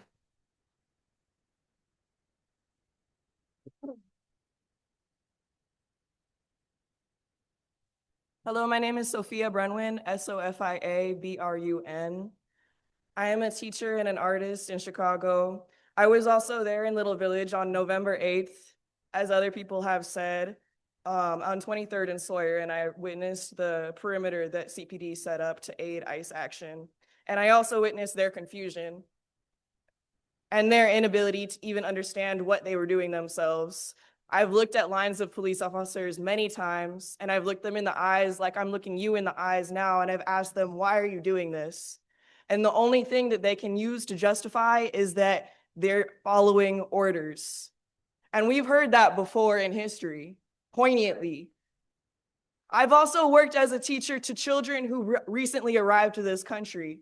I've worked with children who come from Venezuela and Ecuador. And in a moment when a child was able to speak to somebody who was my coworker for the first time that day, who was fluent in Spanish, he wanted to tell her what he had witnessed on his way here. He had seen things that I'm ashamed to bring to you guys.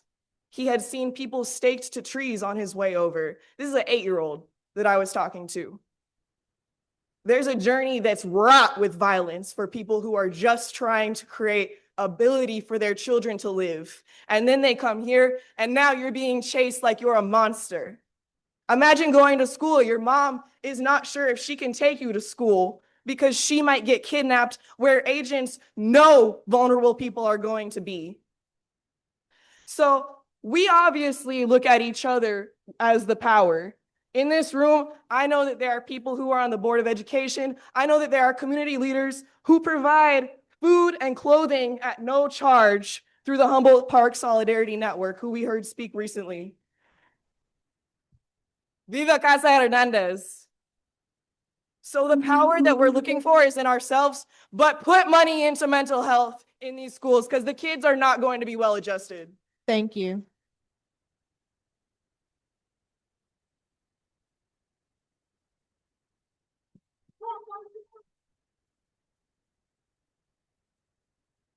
Maureen Foodie, Susan Mullen, Lucia Calderon.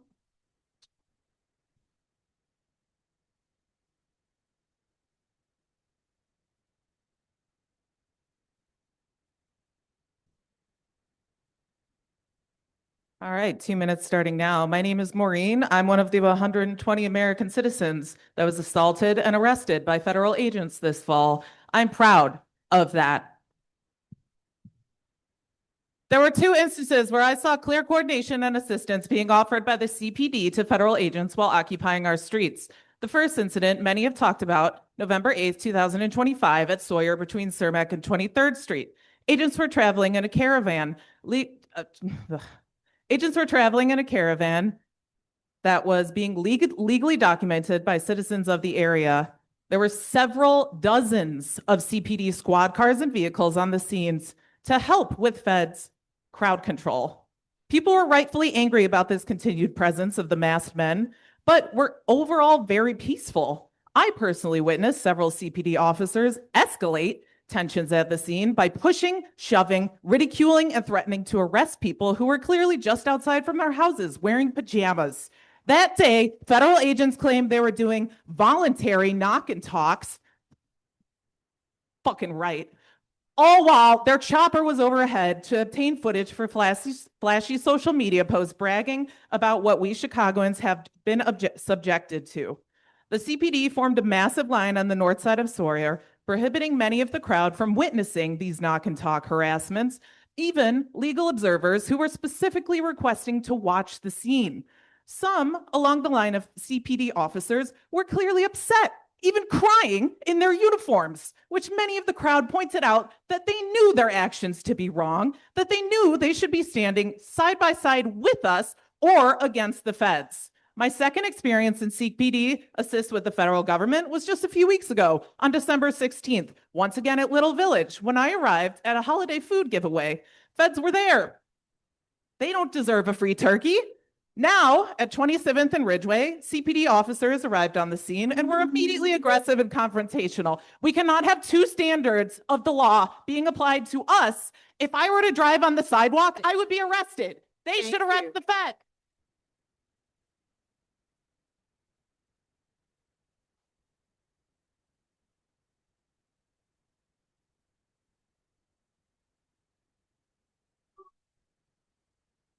Hello, my name is Susan Mullen, SUSAN, MULLEN. I'm a retired public school teacher. I did not expect to be speaking tonight.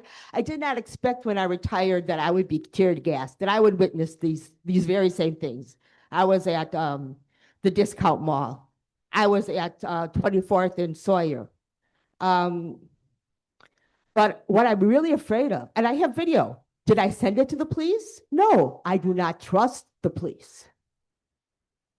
And when I'm so proud of the people in this room because we have acted with bravery and with so much restraint, so much restraint. And my fear, and it's an actual fear, is that how long can we do that when we are being assassinated? I do not want vigilante groups. I do not want violence in our streets. But you as the public officials, the mayor, the alder people, if we cannot trust you, we are all fucked. So I don't know what to say. I want to know what your next steps are. What's your next steps? How are you going to make sure this doesn't get worse? It's not getting better. And if anybody wants to take whatever time I have left, who's ever next can have it. Thank you so much. Thank you.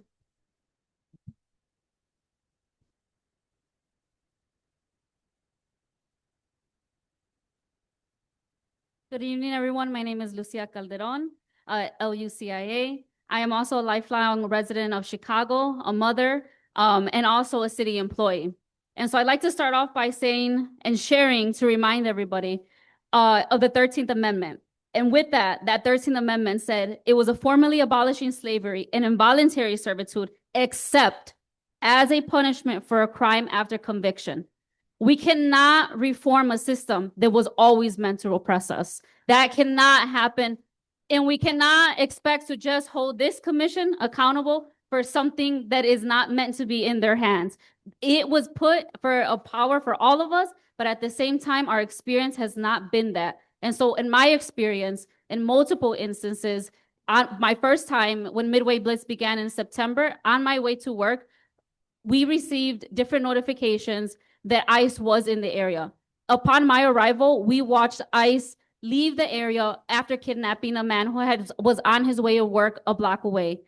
His car was left with nothing in it. They took his keys, and no way I've identified who this person was. It wasn't until the rapid responders, the volunteers on site, had to search the car, and luckily were able to find a piece of paper that had an address. We drove to the home of that man's family and had to tell his wife that he had just been kidnapped. She had to figure out how to be able to caretake for her daughter that she had no other caretaker for. After that, in October, when the same thing happened after the shooting on 39th and Kedzie, we were present, and what we witnessed was CPD assisting ICE every single time. CPD would pretend to hold the line, knowing that the protesters were already doing that. From that, CPD continuously began to antagonize protesters and watch the way that ICE abused and arrested innocent people.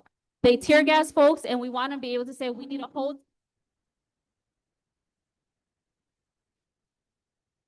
Thank you.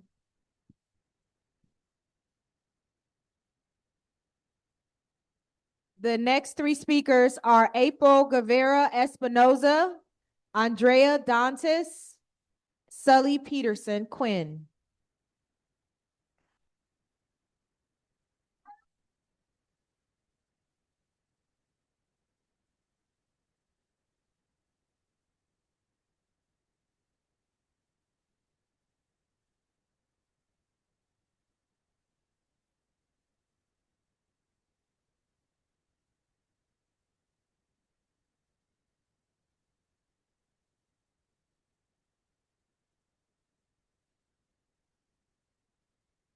Hello, my name is April Guevara Espinosa, Guevara Guevara, Espinosa Espinoza. I'm here today on behalf of Impact for Equity and as a member of the GAPA Coalition. Thank you to the district counselors and the organizers whose advocacy during these times does not go unnoticed. And thank you to the commissioners for the listening session this evening. I am from Yuma, Arizona. The border wall was practically built in my backyard. It is a state that legalized racial profiling, and yet I've never seen immigration enforcement like I watched here in the city of Chicago, the progressive, welcoming, sanctuary city of Chicago. ICE came in full force, but where was CPD? Watching on the sidelines as the community they're supposed to serve was being tear gassed, guiding ICE through neighborhoods, arresting protesters, advocating against the unlawful actions of ICE. Local police should not be and cannot be involved in federal immigration enforcement efforts. It strains their own capacity to address actual public safety concerns and greatly diminishes the public's trust, the view that they already had in them.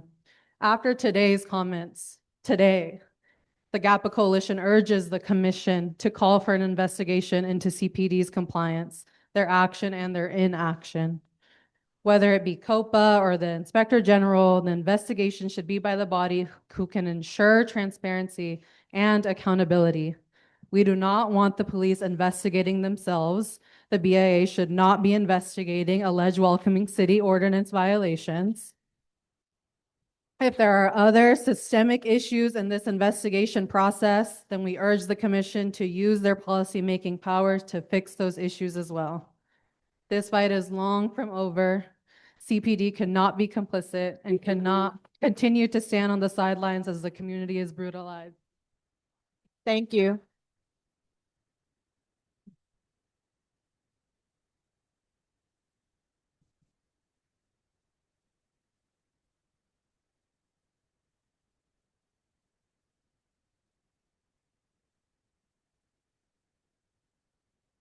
Hello. My name is Sully Peterson Quinn. I'm the campaign coordinator for the Grassroots Alliance for Police Accountability. The GAPA Coalition was formed in 2021 and worked as part of the ECPS Coalition to draft the language for the ordinance that created the CCPSA Commission. And I wanted to share a story that touches on an earlier public comment around reported kidnappings and the importance of that role and the importance that that can play in future accountability efforts. So last year, a man in back of the yards with legal immigration status who has lived in this country for over 30 years was taken by ICE at a gas station. 3 days later, he was taken to a facility in Texas where he was eventually released after months of community and legal advocacy. Following this, his family members attempted to file a kidnapping report with CPD. Although initially resistant, CPD ultimately filed the report. If anyone else had been kidnapped by any other kidnapper, there would have been no hesitation. But since ICE masquerades as legitimate law enforcement, terrorizing our neighborhoods with impunity, trust between local law enforcement and community members has continued to erode as chaos, uncertainty, and fear escalate. When ICE is here in full force, we must be more well prepared. CPD must document these abductions for what they are, egregious violations of state and federal law. Every kidnapping must be reported. A body of evidence must be assembled as the basis for future federal investigations under a different federal administration. If they get away with it now while exploiting chaos and dysfunction at the local level, they get away with it for good. Rather than standing by or being complicit while racist federal agents terrorize and kidnap our community members under the guise of immigration enforcement, CPD should be using every resource at its vast disposal to ensure that a future where we can actually seek accountability and justice is possible. That is the only way to protect people and keep people safe. Thank you. Thank you. Andrea Dantas.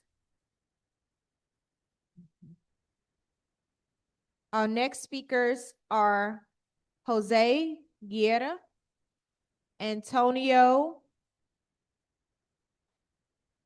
Ramos, and John Ort.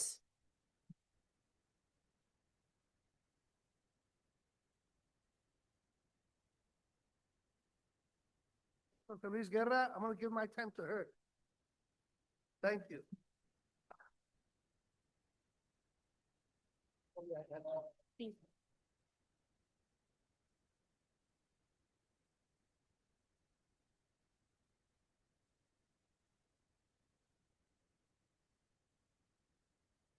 Hi, my name is Farah Chalisa, and I'm a human rights attorney here in the city of Chicago.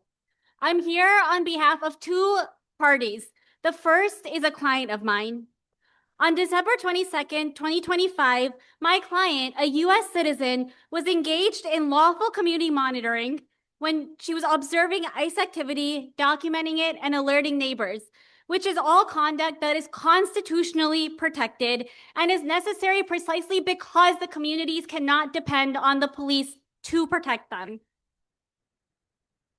ICE agents responded by boxing her in unmarked vehicles, screaming profanities at her, threatening to shoot her, removing her from her car forcibly while it was still in drive, then throwing her on the hood of her car and handcuffing her with such excessive force that she lost consciousness. They ignored her repeated attempts at telling them that she's a US citizen. They instead mocked her national origin, making statements like, just because you do that in your home country doesn't mean you can do that here. And then they detained her without any cause at a secret ICE facility for hours. When she was released, she was taken straight to the hospital because of the severity of her injuries. And this whole incident, police were present, but they did not intervene. They did not de-escalate. They did not step in when the ICE agents had their hands on their weapons, and they did not choose to protect my client, a civilian. Instead, they gathered around to protect ICE and to refuse to let the community members around help my client who was clearly being injured. After witnessing this incident, a mother who lives in that same community later that day refused to call 911 when her 6-year-old son had a seizure because she was scared that the police would instead bring ICE with them and that instead of getting help for her child who was having a seizure, instead she would be faced with violence and family separation. What if that was your child? The second party I'm here on behalf of is my family because I refuse to ask them to uproot their lives and flee a fascist regime again. So instead, I'm going to stand here, I'm going to speak to you, and I'm going to fight. Because a fascist federal agenda that uses fear as a weapon is exactly who CPD is serving right now. And here's a message to them. Do not mistake uniforms, guns, or budgets for safety, because history is very clear about who authoritarian systems turn on next, and you are not protected because you decide to be glorified security guards for federal agents.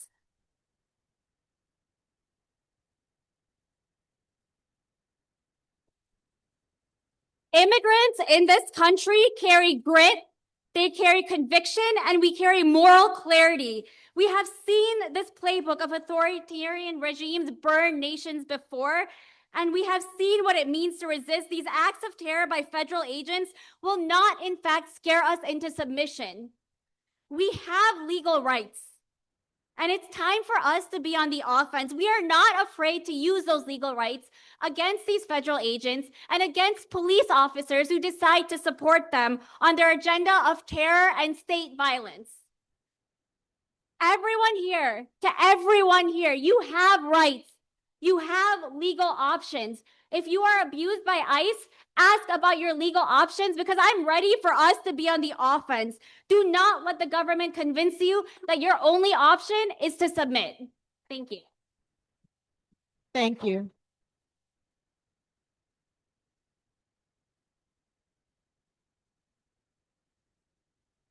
Hello, my name is Antonio Ramos. I am the security coordinator for Pilsen Defense and Access. We secure our neighborhood, make sure families are safe and parents can drop off their kids at school and pick them up safely so they don't get harassed by our Gestapo here. I'd like to yield the rest of my time to our alderman, Byron Cicho Lopez.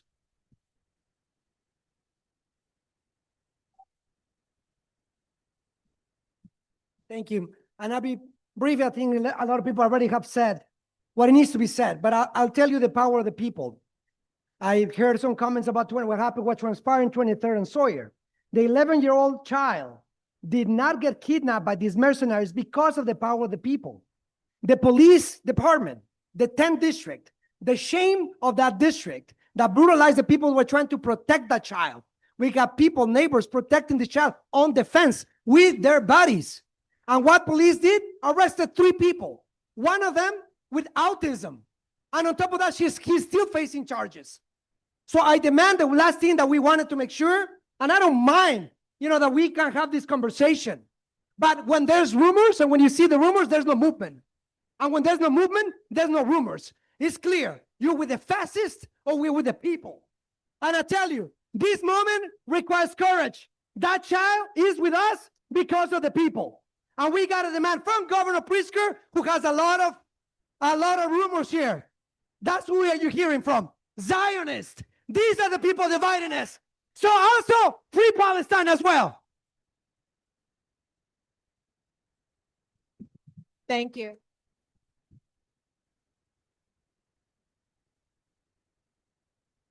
John Ort, Jon-O-R-T. Thank you for the chance to speak. I will never forget June 4th of last year when CPD shielded ICE as the agents wielded and brandished semi-automatic weapons at peaceful protesters and abducted a dozen of our neighbors. It was obvious then that ICE was waiting for the first excuse to pull the trigger and to murder. And in fact, we have seen that happen to 2 Chicagoans in Minneapolis, possibly in Portland. I am the descendant of ancestors who resisted the Nazi regime in occupied Czechoslovakia and were killed in a concentration camp. And what I want to say is that when we legitimate ICE by calling them federal law enforcement, when we dignify them by saying that they belong to the public, we are giving cover to a white supremacist paramilitary, to a modern day Gestapo.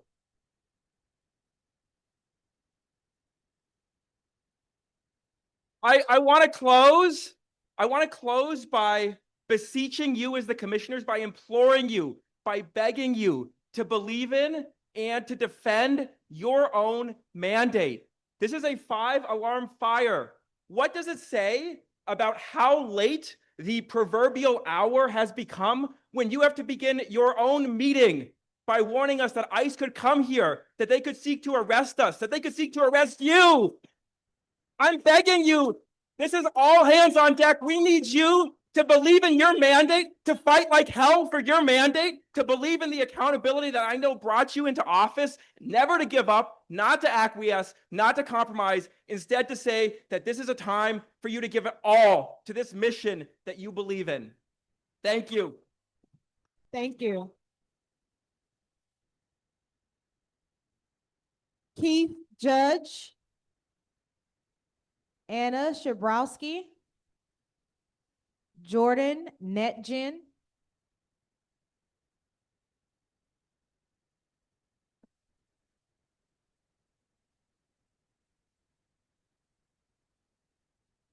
Hello, my name is Keith Judge, Keithjudge.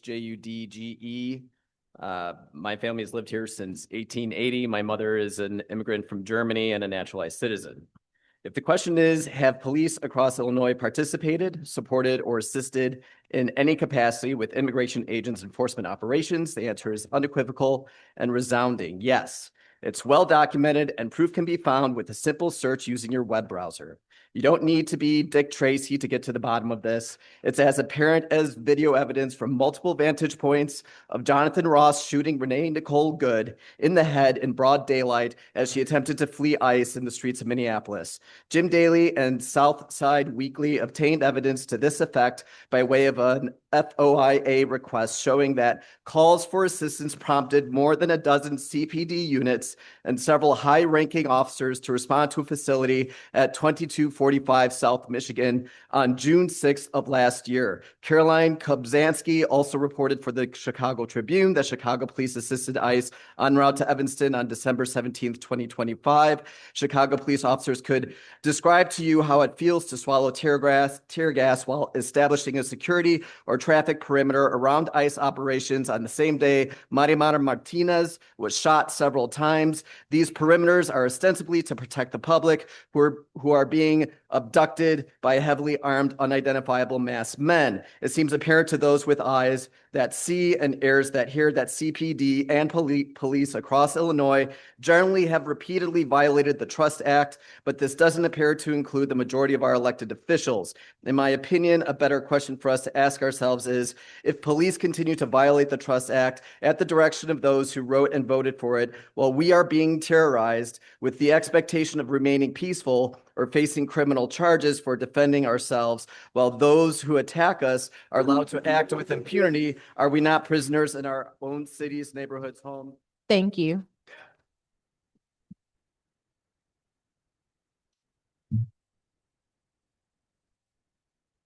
Hi, my name is Anna Shabrowski, ANNA-SCHI, B as in boy, ROWSKY. I'm a community organizer with 11th Ward IPO and Bridgeport Alliance.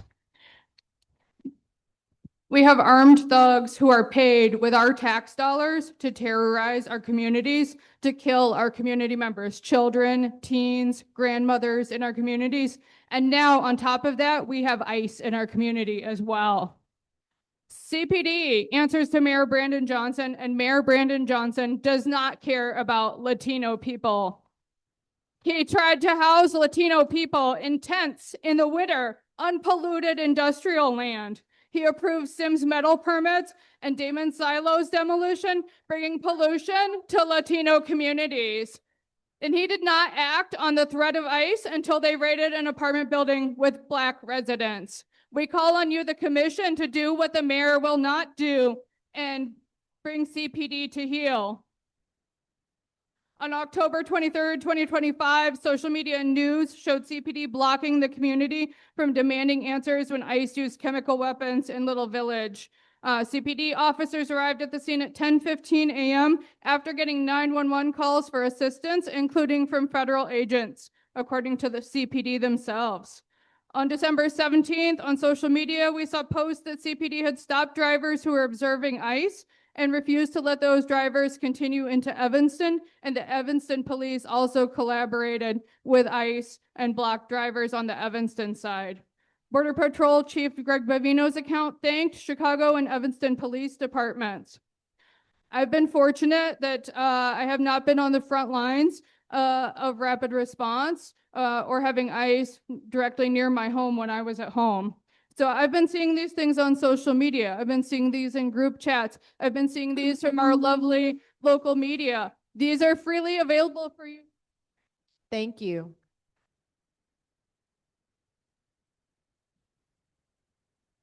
Hello, my name is Jordan Netkin, and I'm a homeowner in the 30th Ward. And I want to say that ICE are the ones bringing violence into our communities, and the Chicago police are enabling them. And so far, it's been up to all of us, the people, to protect each other and keep each other safe, and that's not right. I want to join my neighbors in demanding justice for those who have had their rights violated by ICE and accountability for the Chicago police officers who have unlawfully assisted them. In other words, I'm asking the police to do their fucking jobs in protecting and serving the people of this city, not these ICE thugs. And please stop gaslighting us by claiming no collaboration is occurring, because we know that it is. We already have to listen to daily lies and bullshit coming from the White House and DHS. We don't need it from our own city's police department too. We're not fools. We see your body language right now.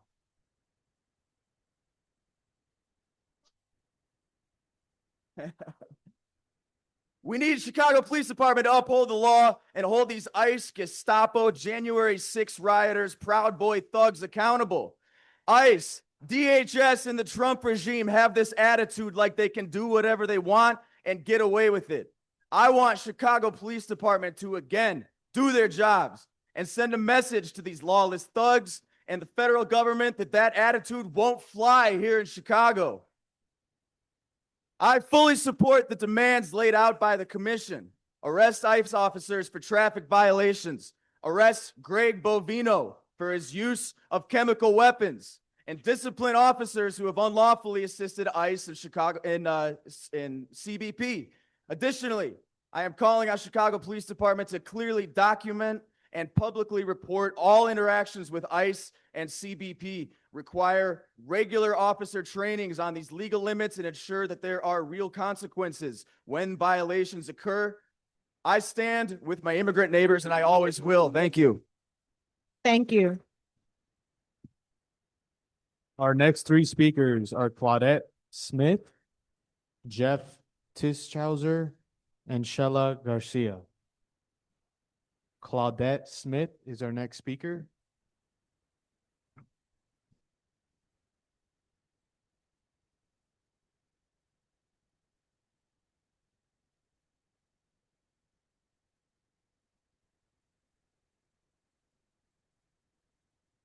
Hello, good evening.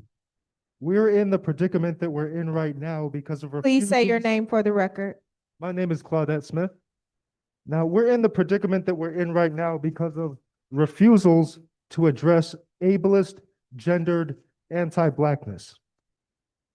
That's the truth. Now, what we've seen tonight, the way you all have been treated by the members of this commission, the reliance and the maneuvering around policy and rules and what can and can't be done, all of that dishonest maneuvering is what y'all have done to Black communities for decades. Now, the community defense efforts that have been underway, these efforts in the community defense capacity building have not been inclusive of Black Americans and have refused to attend to anti-Blackness. And because so much the explicit federal basis and justifications for the invasions have been drug enforcement, gang enforcement, firearms enforcement, all things that are over associated with Black American descendants of slaves. And it does not make me or my community members Tariq Nasheed. It does not make us foundational Black Americans. It does not make us xenophobes to surface the truths of how non-Black communities of color have been predatory on Black communities for decades. So the tools that you all are using right now were not just developed by the Panthers in the 60s, but they were developed in the 70s, 80s, 90s, and the 2000s by disabled and neurodivergent sex workers, drug users, drug sellers, and criminals. The folks that Chicago communities made the enemy. The folks that y'all's community made the anti-community, okay? So with the situation that we're in right now, as AI was noted earlier, any type of resistance is going to be truncated. The latitude for any type of resistance on any issue or any— Thank you. Thank you. Our next speaker is Jeff Tischauser.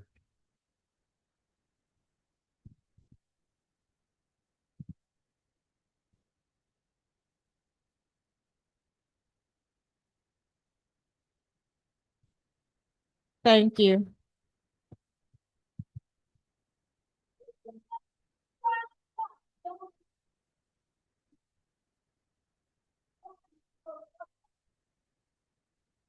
Hello, everybody. My name is Jeff Tischauser. I'm part of a school patrol. I'm involved with protests at the ICE facility. I'm also investigating fascism, the rise of it in the city of Chicago. And let us remind each other here that there are Oath Keepers still in the Chicago Police Department. There are Proud Boys still in the Chicago Police Department. So I'm here to demand, like everybody else, that we stop collaborating with DHS. I don't need to go through all the reasons. We've heard them right the last couple of hours. All I'm asking here, all we're asking you to do is enforce the fucking law. Tell the people you fucking hire to enforce the fucking law. There needs to be equality in how we pursue law and order.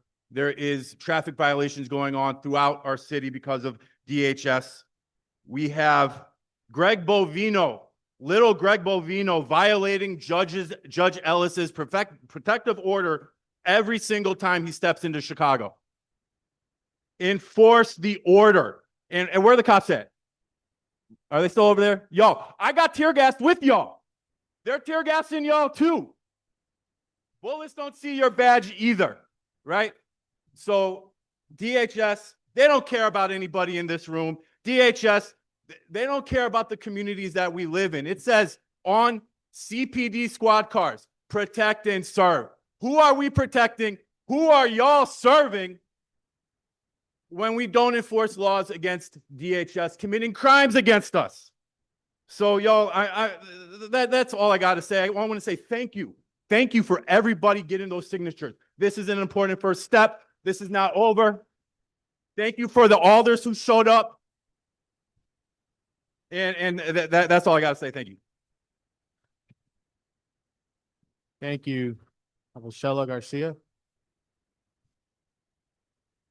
So I want to preface this by saying, anybody who needs a meeting space, Little Village Community Council, come to my place.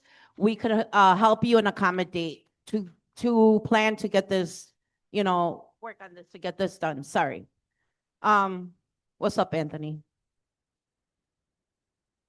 So yeah, I'm that Dia, so I always say some wild ass shit. So sorry, not sorry. Trust the police? Anthony Alvarez, that's why we can't trust them. Adam Toledo, that's why we can't trust them. Timothy Glaze, a 58-year-old man that was shot 20 times with 4 different types of cancer. That's why we can't trust them. 300 elderly residents that will not call the police because that happened at their place, and still no justice, and they have not been arrested. You literally exist because they cannot be trusted. What the fuck?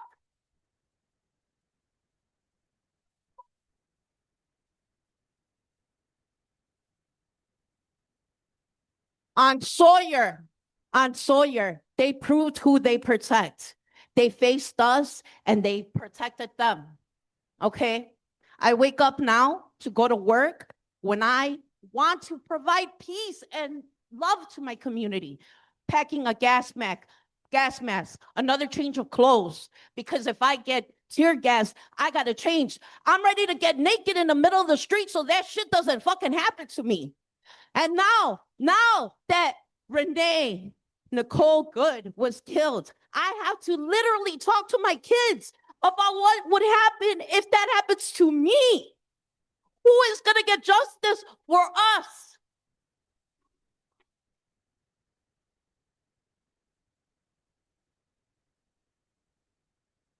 Thank you. Our last 3 speakers will be Cruz Velasquez, Aaron Vogel, and Veronica Ariola.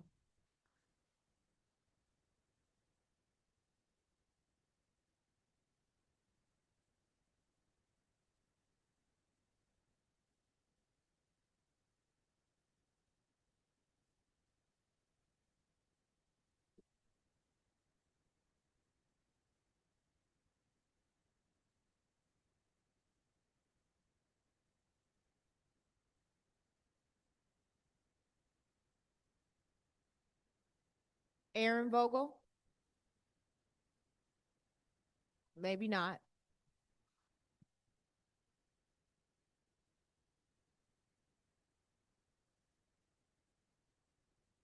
What's your last name? Come on.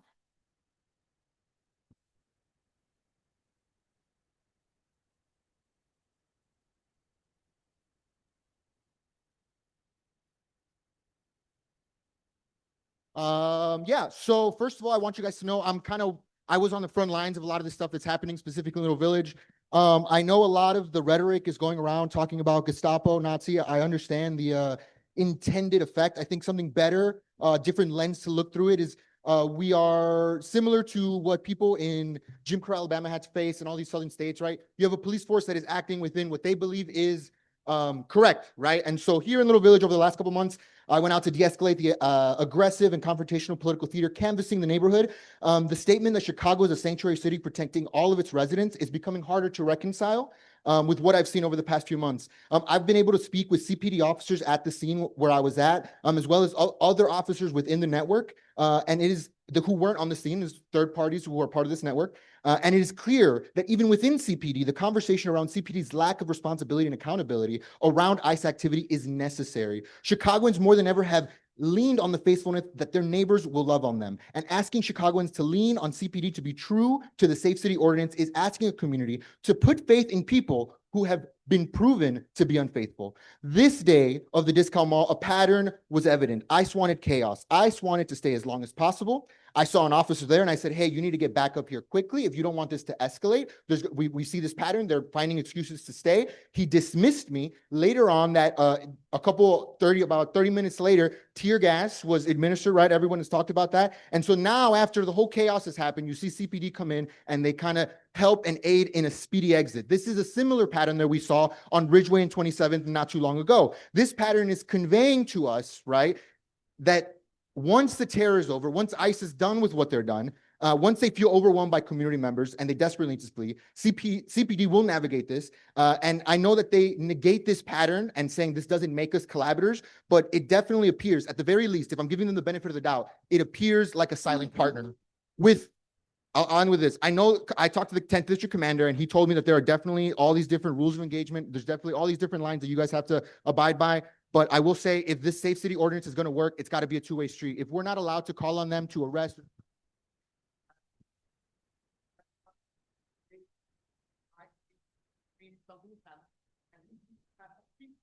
roll back a lot of the stuff that they do justify their actions. Like that, justice, and if they themselves are not witnessing residents acting outside of their constitutional rights, then they have to take into account that they are getting information from an unreliable source. Thank you. Thank you.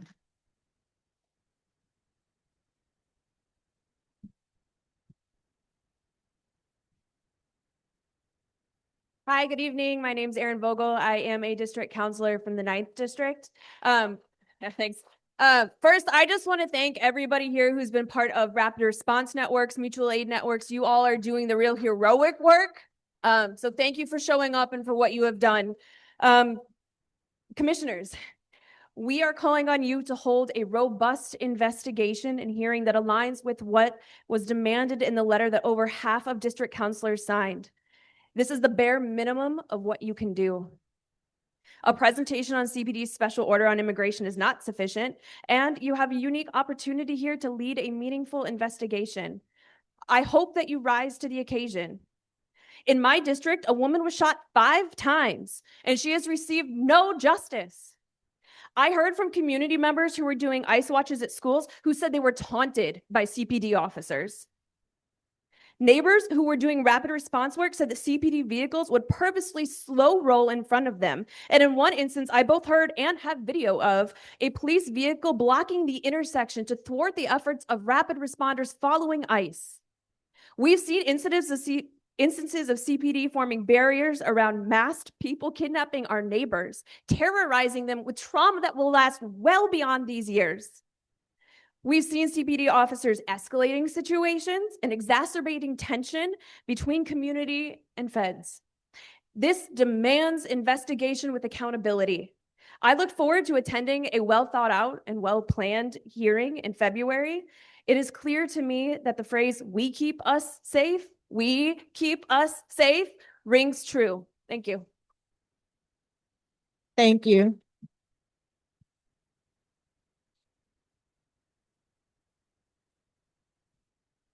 And you are our final speaker. I'm closing us all out. Love you all. I'm Veronica Ariola. I am proud to serve as a district counselor up in the far north side of Chicago, 24th District, Edgewater, Rogers Park, Westridge. And I also serve on our rapid response group in Westridge. I have grabbed shoes and thrown a ball cap on because I haven't showered yet, being when people have asked us to come out for our school and protect children going to school from these monsters and thugs.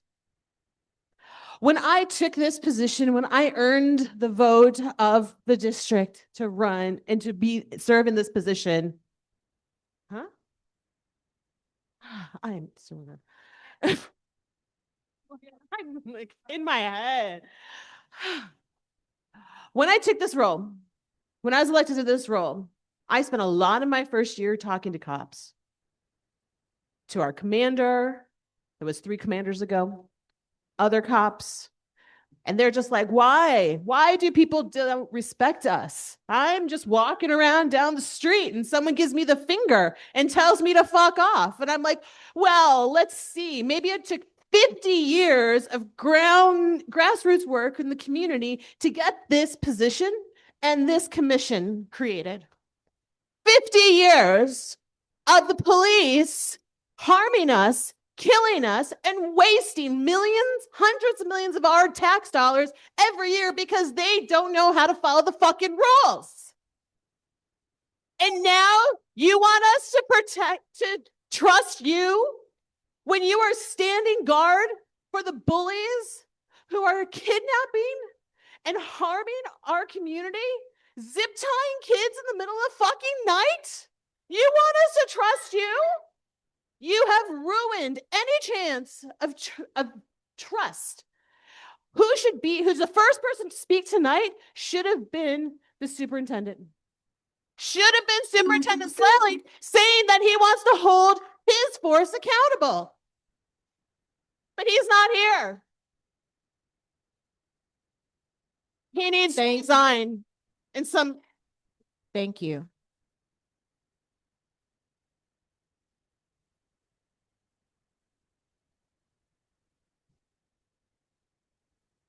I want to thank everyone for coming to this special meeting and for sharing your voices.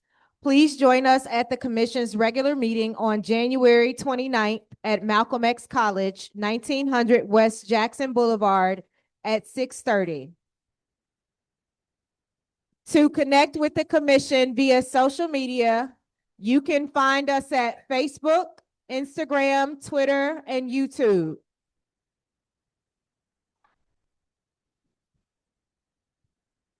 Thank you all. And with there being no further business before the commission, this meeting is adjourned.